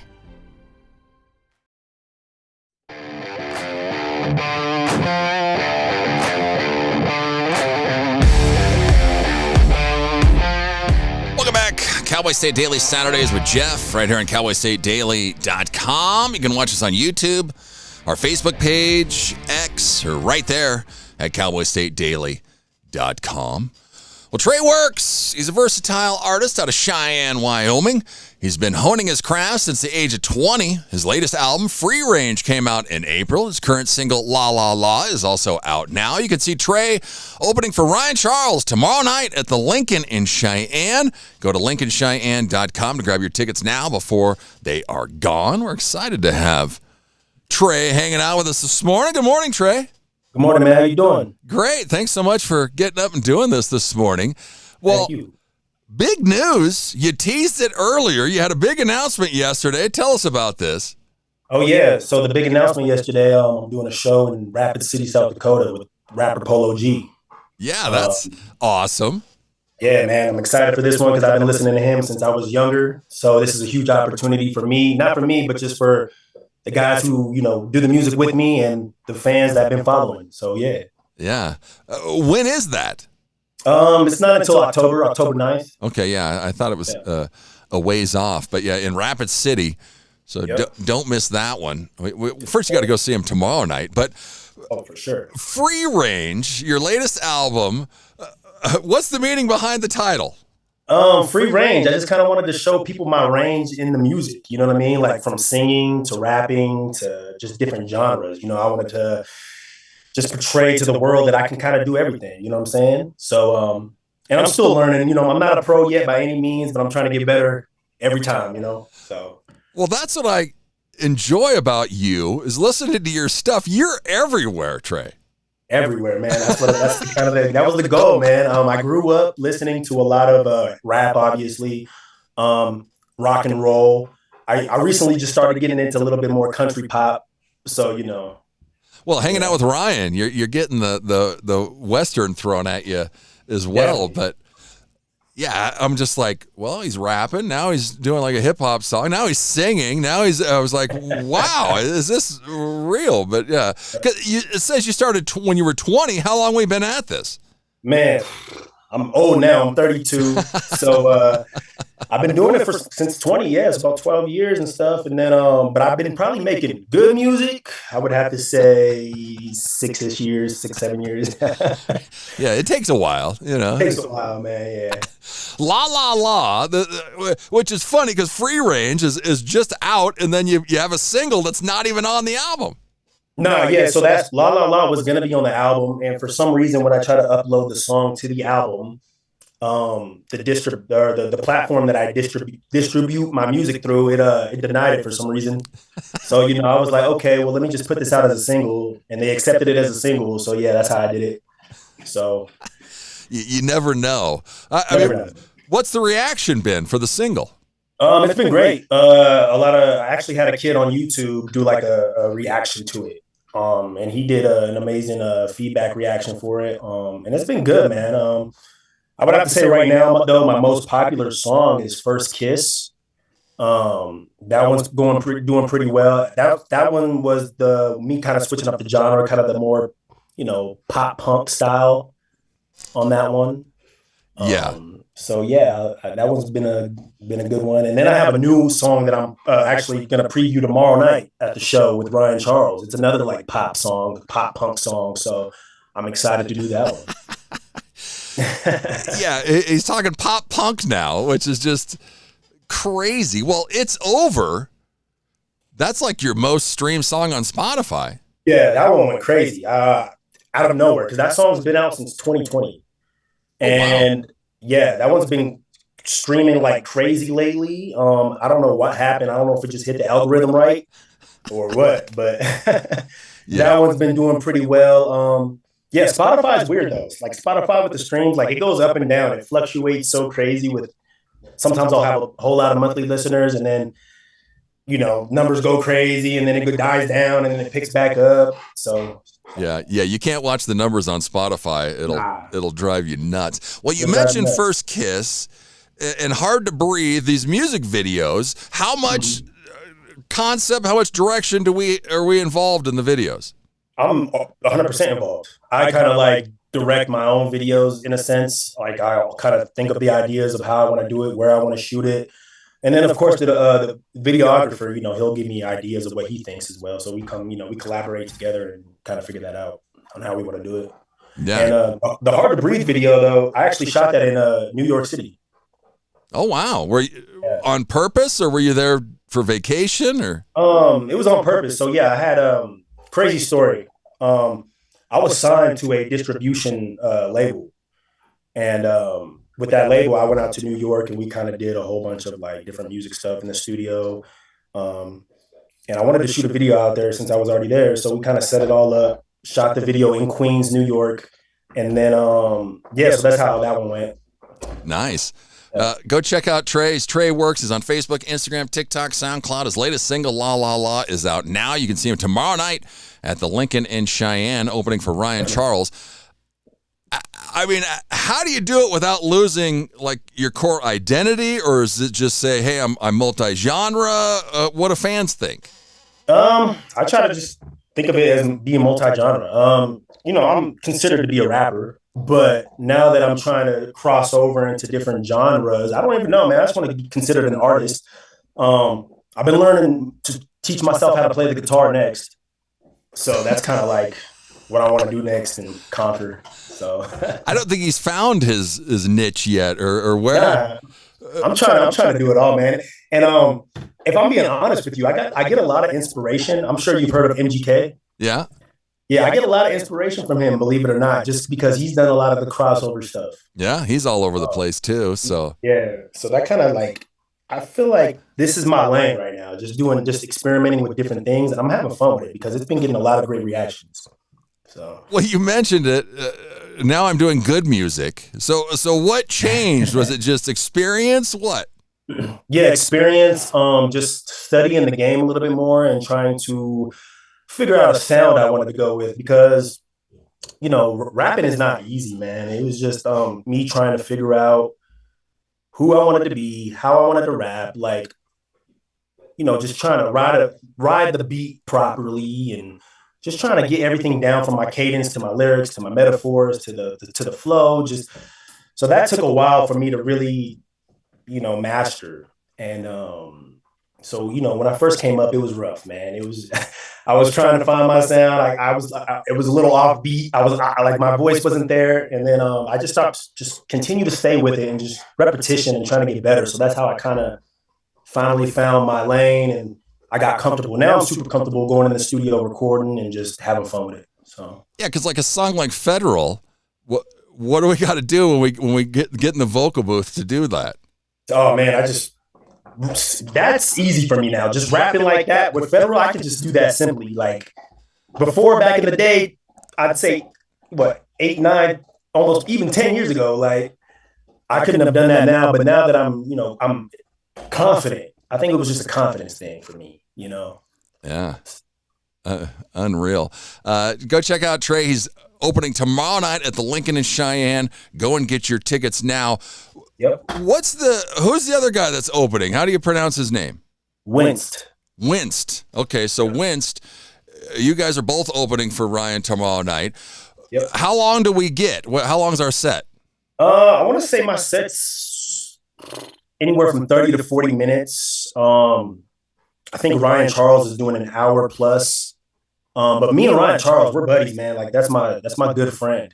And he'll kind of let me like slide some extra time in there if I need to, or, just so I can get my point across to the audience too. You know what I'm saying? He's a good guy, man. I love the dude. And I'm looking forward to doing this show with him in Cheyenne. I think this might be my 5th or 6th show with him now. Well, that's what I was going to say. When did you guys hook up? How did you guys meet? We met social media. I was actually getting tagged a lot on TikTok because there was this dude who was doing like reviews for the best artists in each state. Okay. And yeah, so somebody had tagged me in the comments, and then everybody kept tagging Ryan Charles. So I clicked on his name, and I had heard of him before, but I didn't know him at all. So then I sent him a DM. We started talking, and then I seen that he had a show in Laramie. So I reached out to the people in Laramie at the Cowboy Saloon who was throwing a show for him, and they were like, yeah, we would love to have you open up for him. And then we met that show. And then from then on, we just kind of built a relationship. And then they started booking me with all the shows he was pretty much doing in Wyoming and Colorado.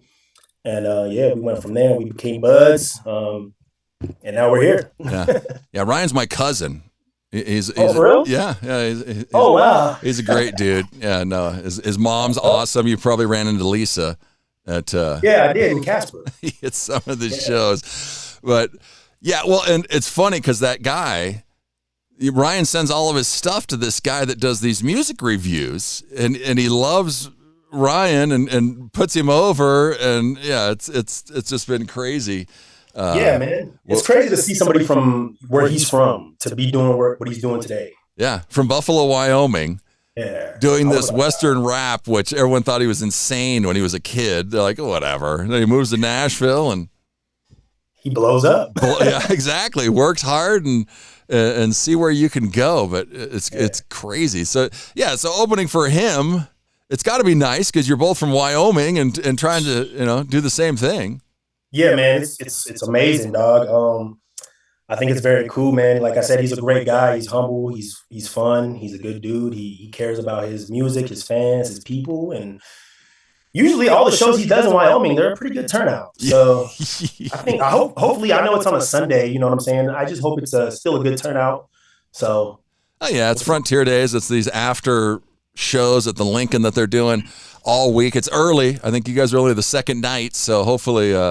That's good too. I mean, you've played Fridays on the Plaza in Cheyenne, the Moxie Theater in Greeley. What's been our favorite venue? I really do like the Lincoln. I did a show with Soulja Boy there one time.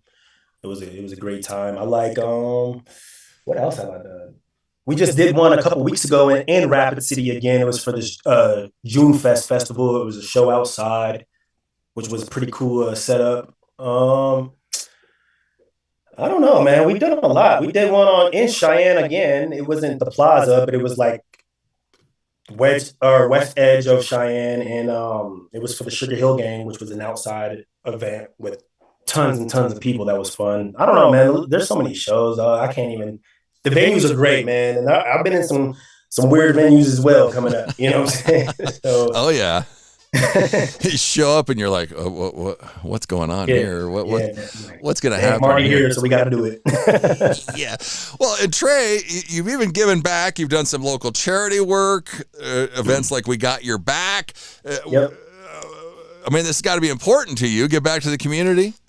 Yeah, I love it, man. Cheyenne's where I'm from. I grew up here. I went to school here, so I try to do what I can to give back, man. I love my community. I love the people. I love helping out where I can. That's important, you know what I'm saying? And I'm very involved in the We Got Your Back fundraiser and stuff like that with Angel Maldonado from the Presidential Barbershop. That's my buddy right there. Oh yeah, he'll be on the stage with me too. So, you know, that'll be a huge cool thing because we got a song together. So nice. Yeah, you can see that tomorrow at the Lincoln in Cheyenne. Go check out Trey's at Trey Works. He's on Facebook, Instagram, TikTok, SoundCloud. His latest single, La La La, is out now. Where do we get the works? Because, I mean, ready for work, work hard, no work, no play. Where do we get this? I think, to be honest, my little brother gave it to me. Yeah, Trey's my name, and then the works just came from, I think he had said something when we were recording, like my first song, and he's like, yeah, Trey's always working, man. Trey works. Like, I think he just said that Trey works part. And then I heard it.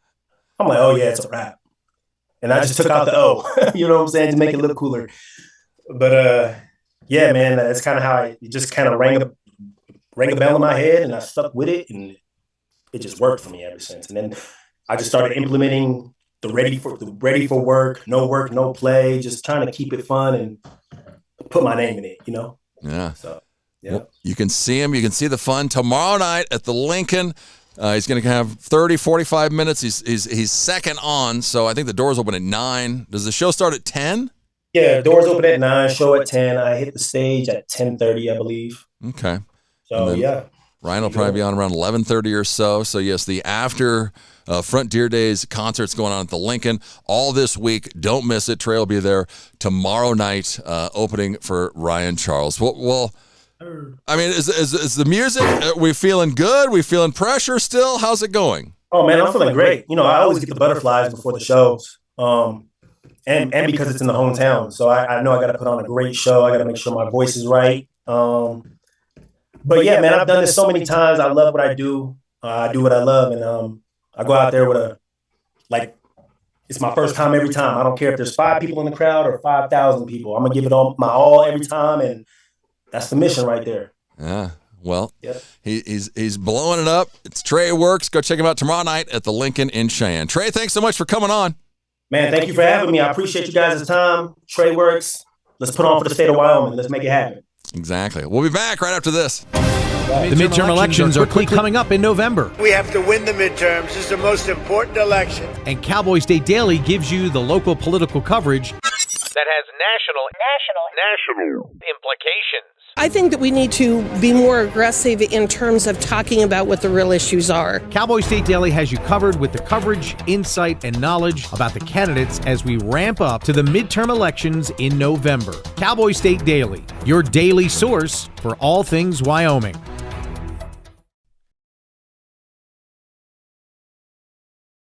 This is the Cowboy State Daily Radio Network. Substance use disorder and addiction is so isolating. And so, as a Black woman in recovery, hope must be loud. The moment I chose hope was when I couldn't look myself in the mirror anymore. I did not recognize myself. Absolutely. So I'm so proud because I did not think I was gonna make it. And now, you know, I get to call my mom and say I love her. I get to teach my son how to say, Mama, I love you. Yeah. So for me, hope in this moment, it is the thread that lets you know that no matter what happens, you will be okay. Judy.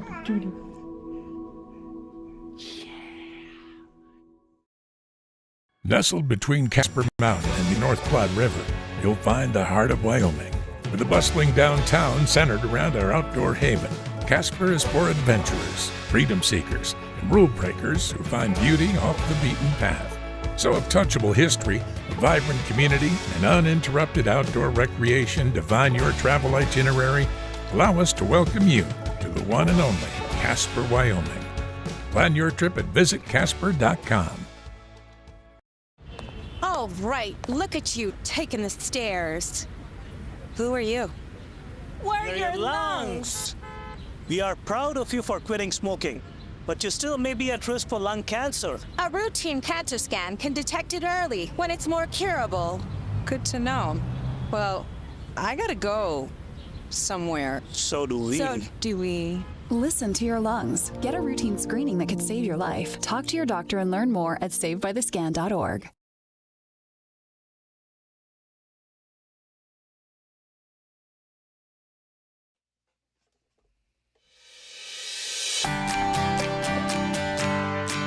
How's it going? 24 minutes past the hour. Welcome back. Cowboy State Daily, Saturdays with Jeff. Right here on cowboystatedaily.com. You can stream us on YouTube, our Facebook page, X, or right there on cowboystatedaily.com. Big thanks to Trey Works for coming on the show. You can see him tomorrow night at the Lincoln in Cheyenne, opening for Ryan Charles. Let's head to Montana. North Fork Crossing is a new age bluegrass band that resides between the traditional music world with their timeless fiddle tunes and ballads. Their sophomore album, Portland Rose, is out now. They're playing shows all around the area this summer. You can check out their website for more dates. He's thrown a wrench in us. Silas Ray, he's the fiddle player for the band. Well, we've got more band members here, Silas. Who's with you here? Yes, I'm here with our mandolin player, Ryan Kelly, and bass player, Ruby Phelan. Well, wow. So what are we up to this morning, guys? We in Bozeman? Where are we at? Yeah, we're out here at Pine Creek Lodge, actually. Oh, wow. Ryan played last night, and we're here watching some friends play. So, who were you playing with last night, Ryan? I played with this duo. They pulled together a band for a show last night. They're called the Western Wallflower, and we opened up for The Last Rebel at a big show last night. It was really fun to be a part of, and got to hop in on a song with The Last Rebel, some good friends of ours. And, it was a hoot. And then we're headed to we got a little private gig this evening, so we're all just heading up to Cook City and enjoying our nice morning here at Pine Creek Lodge, one of our favorite spots to play. Well, yeah, I watched your guys' set the other night from Pine Creek. I think it's like the first set. If you go to their website, they've got it posted on there. I couldn't believe all the ladies that were in the crowd. I was like, I go to these bluegrass and jam band shows, and it's me and 50 dudes. What's going on here, guys? Man, I don't know. I think it's a mystery.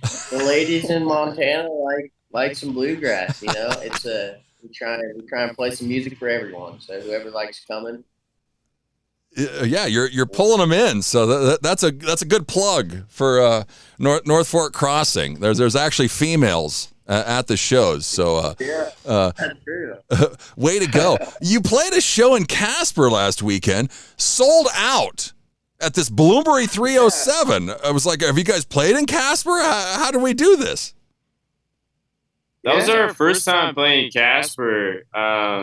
It was such a cool spot, the Bloomery Flower Farm. They have these seated house show type vibes, and people can come and listen and dance and bring their kids and families or whatever.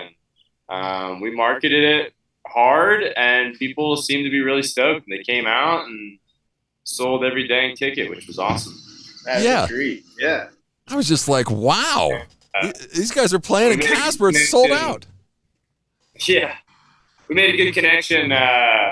Hopefully next time we can play the Rialto there. We've heard that's a cool venue.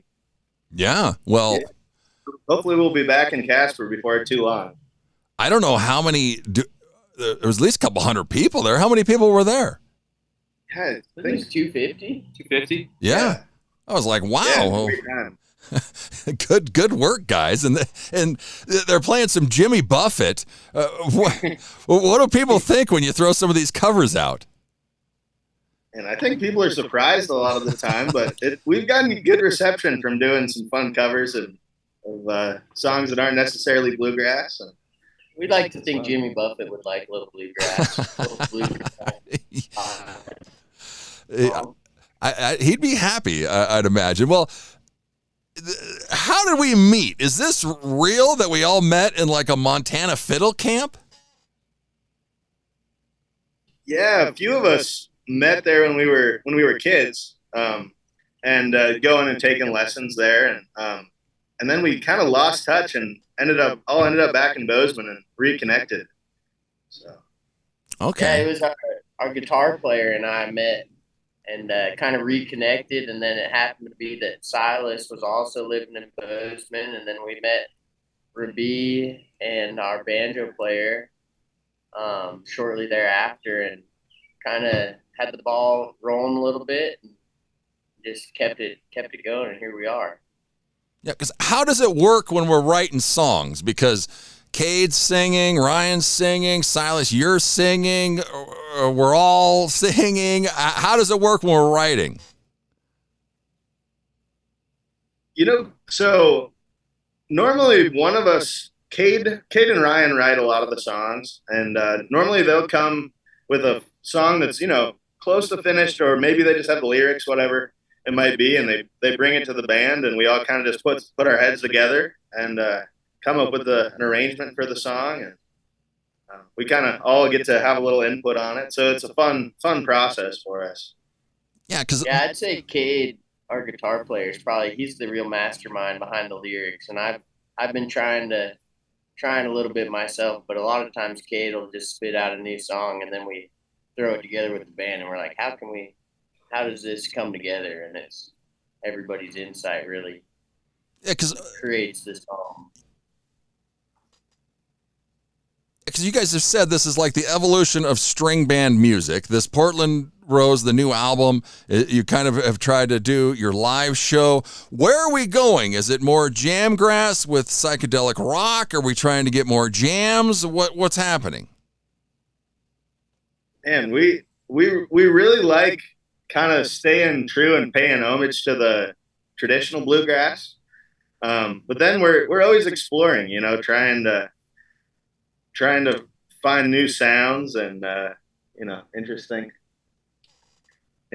new things to do with the music. And yeah, it's a lot of fun. But yeah, always kind of trying to stay true to the roots of the traditional music too. Yeah, trying to find a mix of that. I mean, Portland Rose, where did we record this? Because, I mean, would we do it in Colorado? Where was it? We recorded that down in Lyons, Colorado at this cool spot called Animal Lane Studio. And we had the banjo player, Travis McNamara from Trop State Revival, come and help us produce it, which was an amazing process. That guy's such a brilliant musician and mind when it comes to the studio, and was really a big help in creating a cohesive album. And Lyons is an awesome town to hang out in, so we were stoked to be there for a week. Incredible. Yeah, I don't know if I've even been to Lyons. Because is that why? Because of Travis? That was a big reason, yeah. And there's a surprisingly big music community there. They host a couple big festivals there, and there's a lot of musicians and studios in the area. Yeah, a lot of Colorado musicians reside in Lyons, which is kind of outside of Boulder, Colorado. So you're close to Denver, close to the airport, close to Boulder, and it's kind of tucked away up in the mountains. I think getting away a little bit from the bigger cities is an appeal for the musicians and the community. It's also the town where they host the Rocky Grass Music Festival, and that's where we met Travis and Davey, who is the engineer in the studio. And so kind of worked out to where it was, Travis was there, we knew the studio and Davey, and thought it made sense to go down there and enjoy some time out in the mountains of Colorado. Yeah. Go check the guys out there at northforkcrossingband.com. Portland Rose, their sophomore album is out now. You can go to Spotify, listen to that. They're touring all over the place. They're going to be in Billings here in the next week. They were just in Casper. Yeah, they're all over this summer. They're at Pine Creek right now, hanging out. So, yeah, that's awesome. Well, your fiddle work, like tonight, I think I just might stay a while. Yeah. Talk us through. How do we write this? Where are we getting this, Silas? I guess on that song, we decided, Cade wrote the song, and we decided we wanted the fiddle to kick it off. So that kickoff, I think, is a good example, trying to, go back to the roots of bluegrass a little. I tried to write a sort of a classic fiddle kick that you might hear on an album from 50 years ago or something. Bobby Hicks would play. Yeah. Trying to play something like all my heroes. Some good old-fashioned grass right there. Yeah. Yeah. Well, you guys, Silas and Ryan, like Stir Fry Joe, Mountain Train. I mean, you guys are cooking on these. Oh, thank you. Man, we sure have fun picking those tunes, so. We're trying to keep up with our banjo player, Matt Hickey. That guy practices harder than all of us, and we're just trying to keep up. I think his metronome goes faster than mine, than I can get it. Yeah, well, I guess that's good. You got one guy that you got to keep up with in the band to that's right. Set the pace a little bit. Keeps us on our toes. How have we done it? How have we blown up so much in Montana in the last, year? Man, I think it's just been consistency for us, playing as many shows as we could at different places. Pine Creek Lodge, this place was kind of our number one spot. We played here for the 19th time this year. Holy cow. Wow. So we're almost at 20 shows here. Every time we played, maybe 50 more people come or 75 more people come. And we've also had the help of some great bands that have kind of come before us, like The Last Rebel, like the Kitchen Dwellers, like the Little Smokies, bands that have been doing it for a decade or two here in Montana. And Laney Lou and the Bird Dogs, they've taken us out and had us open shows for them and gotten us in front of new faces and new ears, and slowly just tried to carve out a little space for ourselves. And I would be hesitant to use the word blown up, but we're getting new fans, and that's always cool. Well, yeah, it's growing. That's what we like to see. Is and that's our goal. We just want to grow and keep heading out to new places and hopefully share our music with new people. Yeah. The Last Rebel, Laney Lou. Yeah, there's been a bunch of them that have went through. Is Trout Steak, are they still going? Unfortunately, no. They don't play anymore, or they don't tour anymore. Yeah, because I think one of them left or something. They were incredible. I saw them at a house show one time, and holy crap, just amazing. Yeah, great music. Because we talked about the kids at your shows. How do we get the younger crowd? You guys are young guys. I guess you're just so good looking. You're attracting all these younger people. Man, I think it started out, our first shows, it was just the only people in the crowd were our friends, And so I think that's how we first got the young crowd out. We just had our young friends out there. And, eventually the friends of friends started showing up, and it just kept snowballing, I think.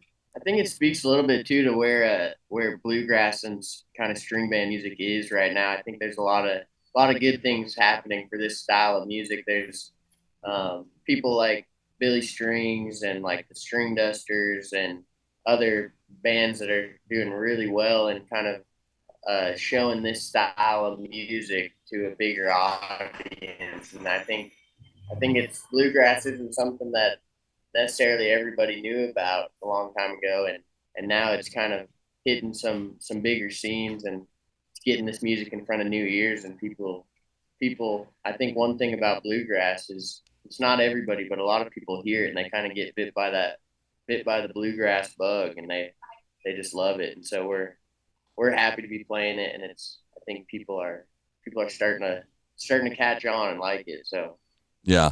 Well, what are our thoughts on Billy Strings? People love him or hate him? I mean, you guys probably like him. Yeah, we're all big fans. We love what he's doing. And he's another one of the guys kind of pushing the music forward, and getting some new sounds, new ideas, and like a whole new market of fans, which is really, really cool to see. Yeah, just talking about blowing up. That guy's just ridiculous, especially in Colorado. You can't even get a ticket. It's fair to say that he blew up.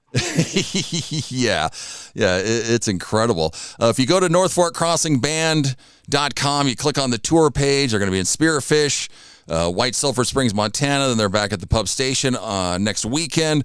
All kinds of dates. They're in Wyoming. You're going to be in Worland at the Pepsi Wyoming State Barbecue, August 14th and 15th, probably one of those days. Then they're back in Livingston, Missoula. Where do we enjoy playing most, or what's been the coolest venue so far?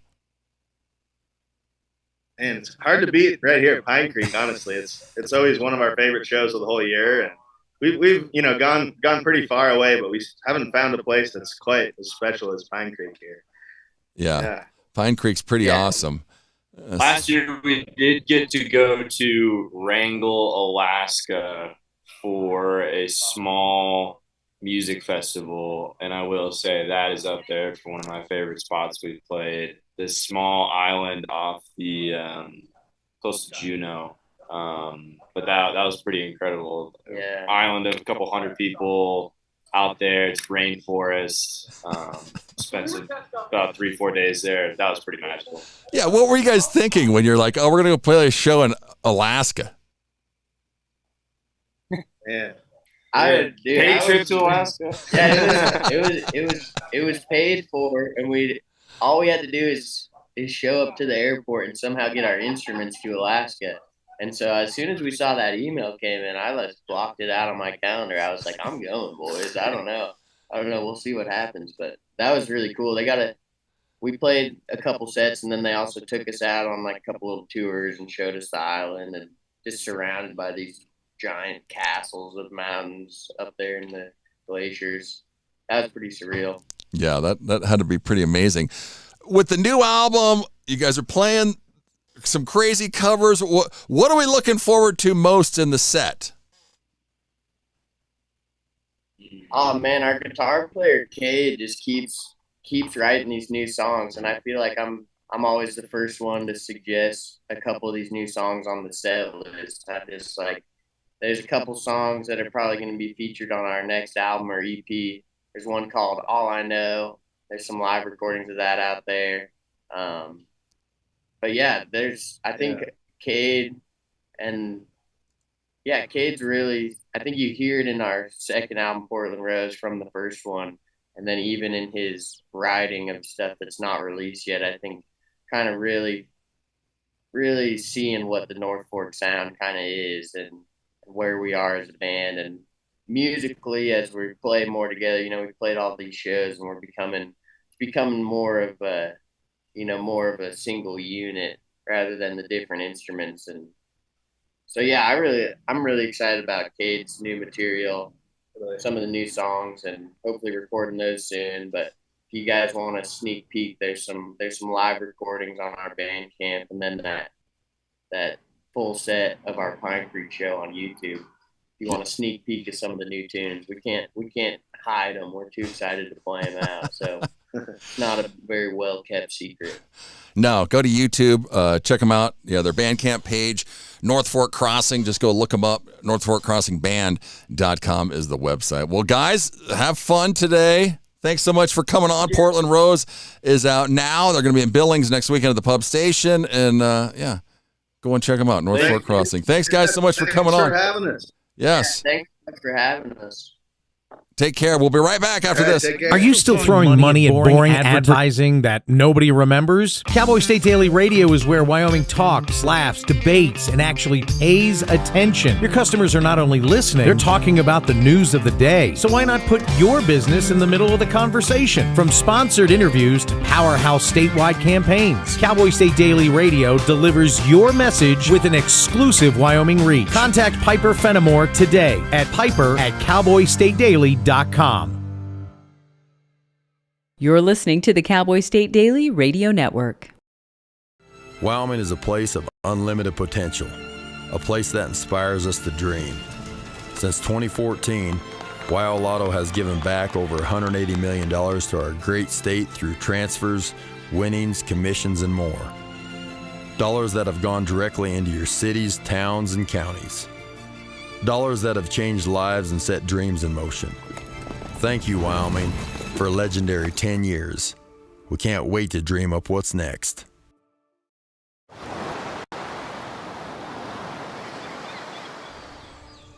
Hear that? That's the sound of your life. Perfectly imperfect.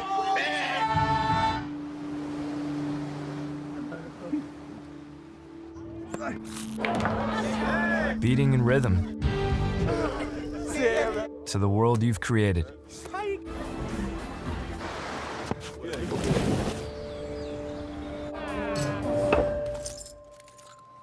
But every time you drive after drinking, the music gets drowned out. Your life sounds pretty great. Don't let a buzz ruin it. Buzzed driving is drunk driving. Don't drive buzzed. Whether it's our stories,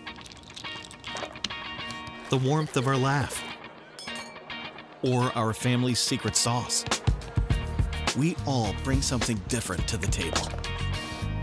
So make some space.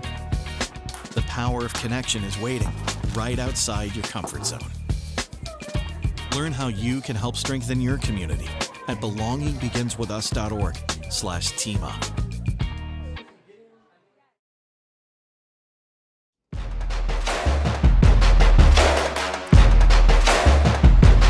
Welcome back. Cowboy State Daily Saturdays with Jeff right here on cowboystatedaily.com. 15 minutes until the top of the hour. 15 minutes to go in the show. Eli Lev, he's a globally minded folk pop artist based out of Silver Spring, Maryland. He's got a background in education and world travel. He brings storytelling, cultural connection, and heartfelt lyricism into every performance. His latest album, Past Lives, is part 2 of his Three Worlds project, a music trilogy exploring time, identity, and transformation. He's hanging out in the Zoom room. We're excited to have Eli Lev on the show. Eli, thanks so much for coming on. Howdy, Jeff, and Cowboy State. Yes. Yesterday was Friday. Eli does his Folk Fridays every Friday to connect with fans. How long have you been doing this? Oh, wow. Since 2020, when the world shut down and all my shows were canceled on tour, I went online and started live streaming and created an amazing community called The Levitators. Get it? Eli Lev, Levitators. And we levitate every Friday now for the last six years. Yeah, it's been incredible. And he does them from all over the place because Eli's all over the place. We'll talk about that. But congratulations. You got the triple whammy this year at the Whammy Awards. And so you're in, Silver Springs, Maryland. Yeah. But like Washington, these are the Washington Awards, but they're local. Where does Washington come into Maryland, or what's going on here, Eli? Yeah, it's the Washington Area Music Awards, so it's like the Grammys, but just for our community. And we call ourselves the DMV. It's not the Department of Motor Vehicles for us. It's DC, Maryland, and Virginia.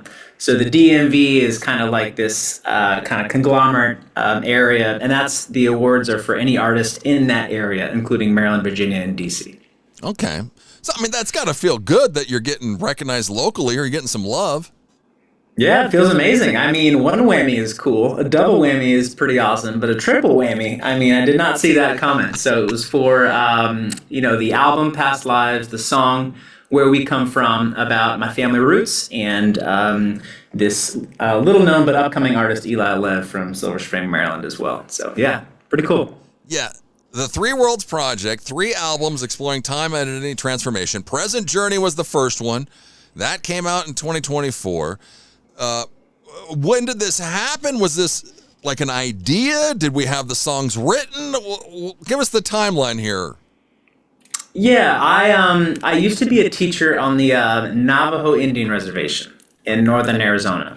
So my first musical project was called The Four Directions. So The Four Directions was inspired by my time as a teacher.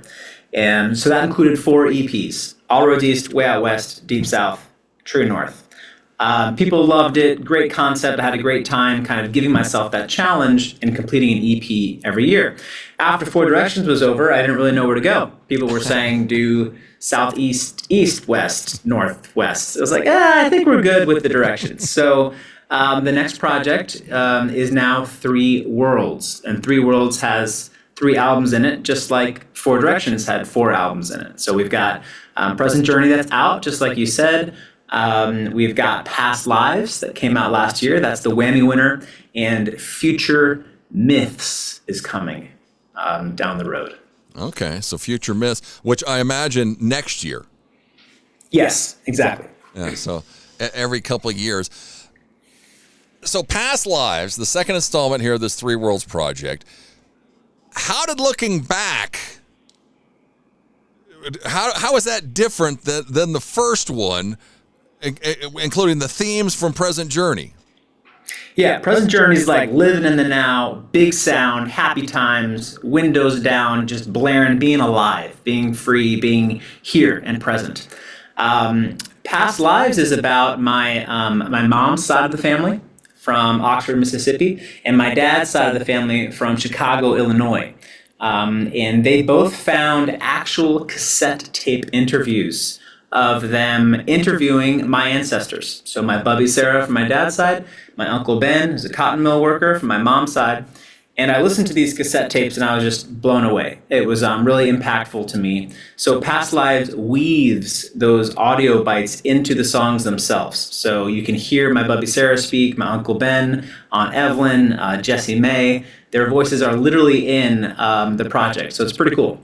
Yeah, it's awesome when you listen to this because, all of a sudden you're starting to hear these clips of his relatives, and they're talking like old stuff. I mean, when were these interviews? Yes, they're talking old stuff. They really are. You can hear the history in their voice. I mean, my Bubby Sarah came here when she was 16 to Ellis Island. With $2 in her pocket. Uncle Ben grew up in South Carolina, and their whole family worked in the cotton mills since they were like 11 and 12 years old. So this is a different time. They lived through war, famine, the Depression. So hearing their voices gives me a lot of strength, especially now when hard times are here. But we've gotten through hard times before, and so this is just a reminder that we have that strength and we have that ability in our family line to get through. Yeah, you can feel the history. Just listening to those clips, it's incredible. And I love Echoes because you set the tone right with the first song. Yeah, thank you so much for listening. Yeah, Echo is kind of like an invocation. It's like, come on, let's bring the past alive here. Let's remember where we came from. And there's the native flute in there. There's the voices, and there's this really lush, organic sound. It's all acoustic. This is all kind of analog recording. So you hear mandolins, banjos, violins, cellos, acoustic guitars, and I feel like it's a really, really wonderful kind of introduction, as you're saying, to the album. Yeah. Go check Eli out. He's at eli-lev.com. He's on Facebook, Instagram. His latest album, Past Lives, is out now. He's hitting the road July 25th. I mean, it's insane, the road schedule this guy does. Go check out his website for all the dates. Where We Come From, you took this as a personal approach, exploring your family tree. What the folks think? What the family think when they heard this song? Oh man, they were in puddles and just emotion, and after I shared it with them. It's just it's a very impactful thing, as they've said, is like when your legacy has been kind of preserved. I feel like that's what they felt like. Our story has been preserved. For me, music is my language of understanding. So bringing that story into song and music is just the way I can do it. The song talks about my mom sitting me down and telling me about her side of the family, and then my dad sitting me down and telling me about his side of the family, and then me sitting down the next generation, my metaphorical daughter, and telling her about our family story as well. So it's kind of set up like a little bit of a movie, but just brought through sound and lyrics. Yeah. My Wish Was You carries a very nostalgic feeling. I wish my wish came true. I wish that I would find you. Is this a true story? Where's this coming from, Eli? This is an incredible song. We're going in. We're going deep. We're going in, Jeff. I love it. This is a true story. This is about wishing for the present. So My Wish Was You. It was about a relationship, a long-term relationship that came to an end, and closing my eyes and wishing for everything that happened to have happened in the relationship, opening my eyes and realizing that it did. And this person was my wish come true. That's a very special thing. So it also, applies to, I think, a lot of things in our life. We always want more or feel like we're less than, or there's like a lacking mentality. But this practice of wishing for the present is just sitting, closing our eyes, and thinking about all the amazing things that are already in our life. Our house, our friends, our family, our health, and then opening our eyes and realizing that our wish has come true. Yeah, me listening to this song, I get different things going through my head, different relationships, you start remembering things, which it must hit other people because right now it's getting more streams on Spotify than the other ones, which I was like, well, other people are feeling this song as well. It's amazing. Our friends. Thanks, Jeff. What a song. Did you produce this thing, Eli? I produced it with my dear friend Taylor Rigg in New York, and we worked on True North together from Four Directions. So I was like, he just gets me, he understands my vision, and he really understood how to bring home Our Friends, which is just this very kind, loving, full, lush production that just, appreciates those who have come before us. And, is very thankful for them, and also that they're still here. The previous generation, we are their the representation of them in this time period. So I think there's a line in there where it says they're walking just one step ahead of us or something like that. That's one of my favorite lines in the whole album. So yeah, and that's the coda. That's the closing of the Past Lives. Yeah, that's the final track on Past Lives. Go and check it out. He's on Spotify, anywhere you can stream music. Eli-Lev.com. He's on Facebook, Instagram. Past Lives is out now. He's hitting the road July 25th. I love this clip where you say, I love house shows. I love house shows. Being a guy that tours a couple hundred dates a year, what's it like being a performer doing one of these house shows? Yeah, the video I think you're mentioning is where I'm speaking about performing a show in someone's house, in someone's living room, in their backyard, in their basement, and the intimacy that is able to happen in those areas. And I'm able to share more stories. I'm able to connect to people more than when I'm on a big stage with lights and everything out there is just darkness and I can't really see anything. And it's just a very special way to meet new levitators, meet new friends, and really lifelong connections through music. And that's what music to me is all about. It's not about getting famous or winning The Voice or anything like that. It's about making connections.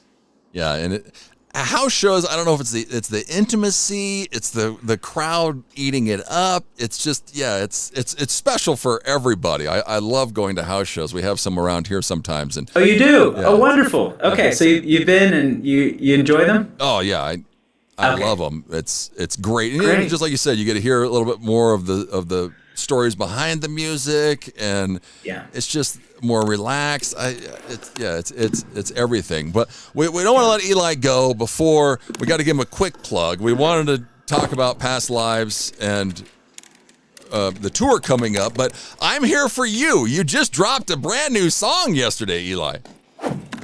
I'm here for you. Yeah. Brand new song, and we've talked about 4 directions. We've talked about 3 worlds. So coming next, Jeff, is 2 Friends. And 2 Friends is my collaborative album where I just write songs and sing them with my favorite people in the world. And one of my favorite people in the world, his name is Jerome Williams.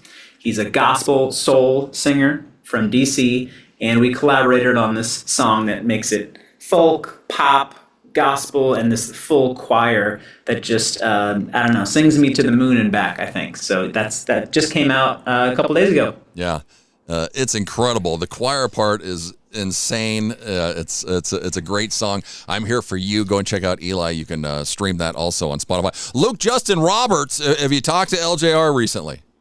I have talked to LJR recently. He's my other buddy. We released Follow the Mother Home on Mother's Day, a testament to our mothers and a mother's love. And he's amazing, incredible, talented guy as well. So he's a good friend. And I get to make music with the people who I enjoy the most in the world. So it's a really amazing thing. I'm very grateful to be able to do so. Yeah. Eli, Future Myths coming. Past Lives out now. The tour starts July 25th. Go and check it out. He's got like a string of 10 or so days straight where you are just going strong. But Eli, thanks so much for coming on. You're the best, Jeff. Thanks for listening. Thanks for sharing my music with your audience, and I really appreciate the love. Yes. Eli Lev. It's the top of the hour. 4 hours just flew by. Look at the last hour. We had a rapper, we had a bluegrass band, and a folk pop artist. Look at that. It's Cowboy State Daily, Saturdays with Jeff. Thanks so much for listening. See you next week.